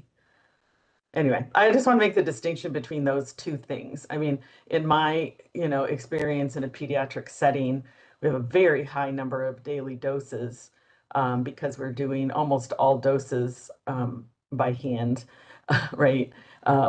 So, lots of sterile compounded doses, oral compounded doses, half tablets, pre-packed small amounts of drug, right? So there's a lot of pharmacist checking going on. We currently don't do tech due to the high variability of the doses and the impact of a med error. So anyway, so we don't do that. But again, I know lots of other places do, and I'm not opposed. We just have not gone there in pediatrics. I think that's a different conversation. But there's still a lot of pharmacists' involvement in those med use activities. So a ratio would be, we'd have to discuss that. Thank you, Renee. Satinder, and then Claudia, back to you. I think your hand is raised. So I think this idea of 1 to 2 an institutional setting seems to me very rigid. I think we can increase it with the ACE, PIC is definitely, should be involved in it all, because they're ultimately responsible. I think they should be consulted. But I think also could be some sort of guidelines in terms of the what kind of a tools or the facility has, like the training that they provided to the team members, or the automation they have. I think that could be, I don't know if that needs to be in a regulation, or we could be mentioned that as long as the facilities have that kind of guardrails in place, could be another way of doing it. So I'm in favor of providing more flexibility to these facilities and also our pharmacists and to allow to do the job they need to do. So that's kind of where I'm thinking. Thank you, Satinder. Yeah, I agree with you. I think that that's probably a room for discussion there. And Claudia? Can you just verify for me right now, where do we stand in terms of the ratio? Just so I can have that clear. Sure, yeah. So inpatient setting is right now at 1 pharmacist to 2 technicians. And And the for outpatient setting is at 1 pharmacist to 1 technician. And the additional pharmacist, so 2 pharmacists would allow you to have 2 more. So then after that, it goes up by that ratio. So 2 to 3. So 1 to 1 to 2 to 3. It hasn't been changed in California for the outpatient setting, or I guess non-institutional setting, for about the last, I don't know, 40 some years. And this was the first. I think we are finally cracking that. So all of us involved is involved in some history making last year. So, and we'll see. I mean, that actually sunset bill is still in the legislative process. So we don't know where it's going to end up, but that's what we propose on the non-institutional setting. And non-institutional setting equals like an outpatient setting, outside of hospital, right? So those settings we propose is 1 to 2. But as I stated in the earlier comment during the opening, currently drafted legislation, it would allow you to do 1 to 4. But at the pharmacist in charge would set the ratio. So it kind of flipped right now. That's why now this discussion is coming up, because we had 1 to 1 in community setting. In general, I call it a community setting. Should probably say non-institutional setting. And that was 1 to 1. And then the institutional setting was allowed to set by the ratio through a regulation. So it's been at 1 to 2 for also a long time. But now that it's kind of, because legislation can just change, but the regulation you can't just change like that, right? So it's just a long process of regulatory development. And so that's why we're starting this discussion. But I think that I will boldly say that if as the legislation gets adopted, I think that that there's got to be some timely discussion on how we move forward in the institutional settings of ratio to make sure that it all makes sense. Hope and that makes sense, Claudia. yeah, that makes sense. And just to follow up, I mean, based on the numbers, and then I'm new to the board, so I'm just picking up information here as I go along to make a sound judgment here. But based on the number of current licensed pharmacists and technicians, what ratio do we have there if everything was to be divided equally? Do we know that? Like how many licensed pharmacists are in the state of California, and then licensed pharmacy technicians in the state of California? Yes. What's Ah, the ratio there? so Yeah. yeah, so we actually provide that at the every licensing committee meeting, and at the end of the PDF that at there's a total number of licenses for each licenses we license. It's at actually the conveniently licensed last page of page 49 in the PDF. And if you look at that number as Yeah. of the end of quarter, I believe we have 50,000 or so pharmacists and about 65,000 pharmacy technicians. So the number wise, yes, that's it's not like it's not possible, but in reality, I think a lot of pharmacy technicians, you can almost be certain that they are actually in California. But pharmacist, that 50,000 not necessarily means they're like a licensed pharmacist and residing, practicing in California. So you probably don't want to look at that as like, oh, there's not even a pharmacy technician who can match that ratio, and that therefore we should not contemplate it. Because if you look at it that way, it's not always the case, because a lot of pharmacists are licensed in California who do not practice in California. I hope that makes sense. Yeah, that helps for sure. I think that helps the public to understand our way of thinking. Yeah. But there's a lot of discussion to come on this. This is a very preliminary discussion, so we have a lot more to discuss on this topic. Okay. But Thank you. I think that for now, what I am thinking is to probably look at more of maybe a regulatory language that is more focusing on, is there a specific number? One, and I think my thinking is there may be a number, but it's not the number is what we set. It's that there can be a number, but that should be set by the PIC, right? And maybe some consideration of a practice model that should be in their policies to set the number to a certain number. And I think that in consideration of what activities would a ratio be relevant to clarify that. So that's kind of a 3 layers of what I'm seeing. So I'm hoping that that's a consensus we have here at this meeting at least, so that we can kind of start maybe some language development. So I see some thumbs up. Sounds good. I am opening for public comment. If that's ready to go, moderator in. I know time is running out, so I need to move on that. Moderator in.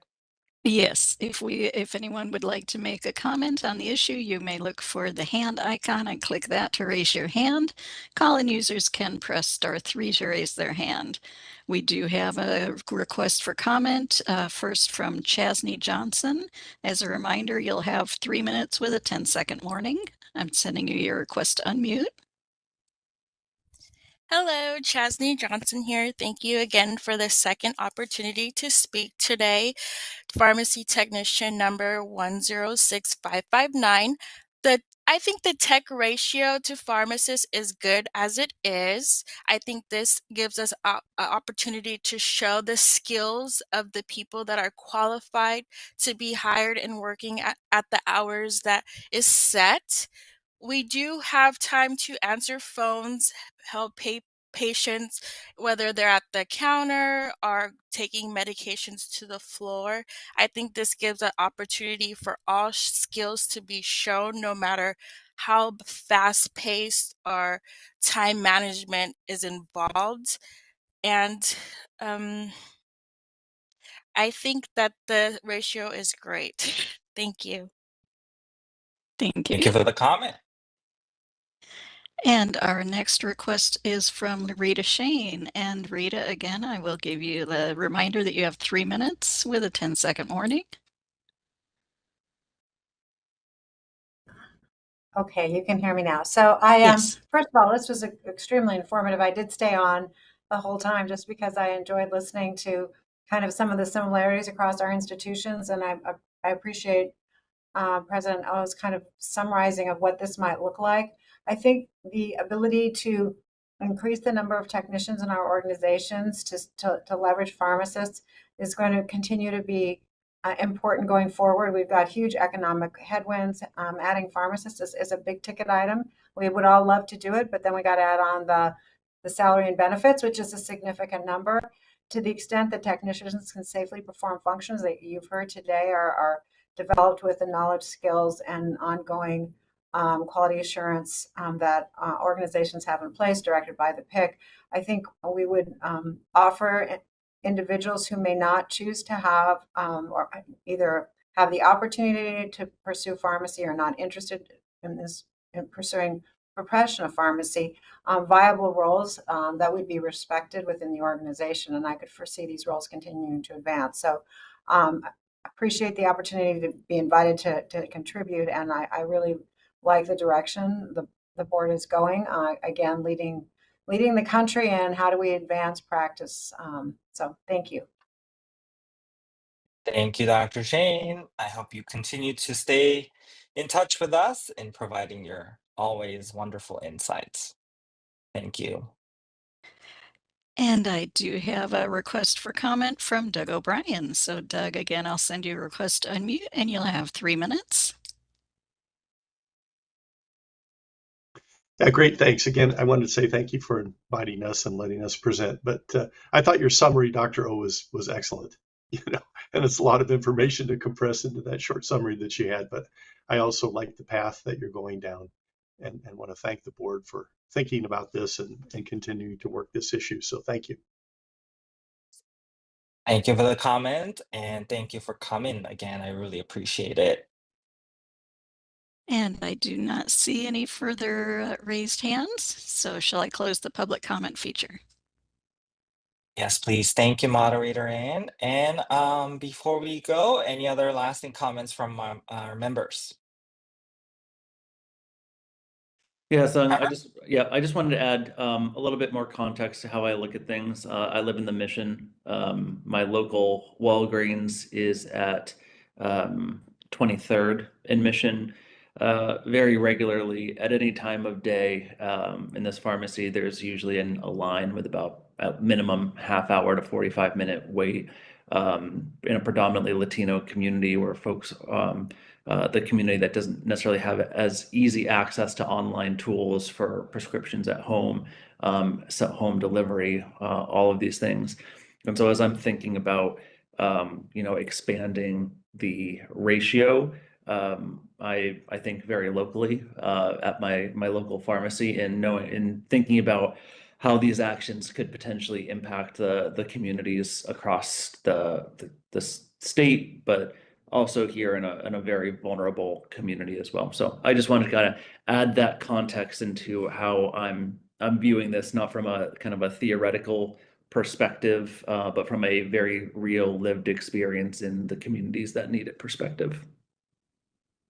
Thank you, Trevor. And then Claudia?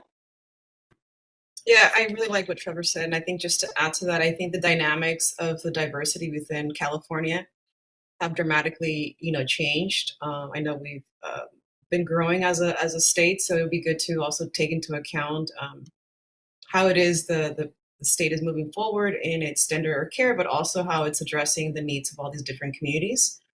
And it sounds to me that the pharmacist plays a really critical role, and the technicians are there to back them up and make sure the system works. So the operational part for me, I think, can be attached to what are the needs that we see coming forward if we look at the demand from the citizens of California. Thank you, Claudia. Thank you for your comments. And thank you for your contribution already so early, your first meeting. Appreciate it. Shows you're a seasoned board member from a different board. So that is always appreciated. Well, and just one more Thank you. thing, I really appreciate the presentation. So thank you for everybody that has been here with us today. Much appreciated. Thank you, Claudia. I'm looking forward to seeing all of you in person. So with that, I think we're ready for the adjournment. So as announced after the break, we are unfortunately skipping agenda items 6, 7, 8, 9 due to time constraints. So we'll discuss those on the next meeting.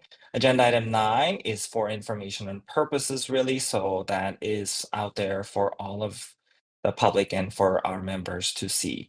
And so with that, I would like to thank all of the presenters today, members, always for your time. Our next scheduled meeting is currently set for October 15th, 2025. Please monitor the board's website for updates. And last all, in just very short 1 week, hopefully in person for as many of you who is going to be in person, which is hopefully everybody. And so I look forward to seeing all of you in person next week in Sacramento, where it's going to be like probably 100,000 degrees. So I'll see you all in Sacramento. And to all the attendees, thank you so much for coming. And we'll see you all next week. Bye-bye.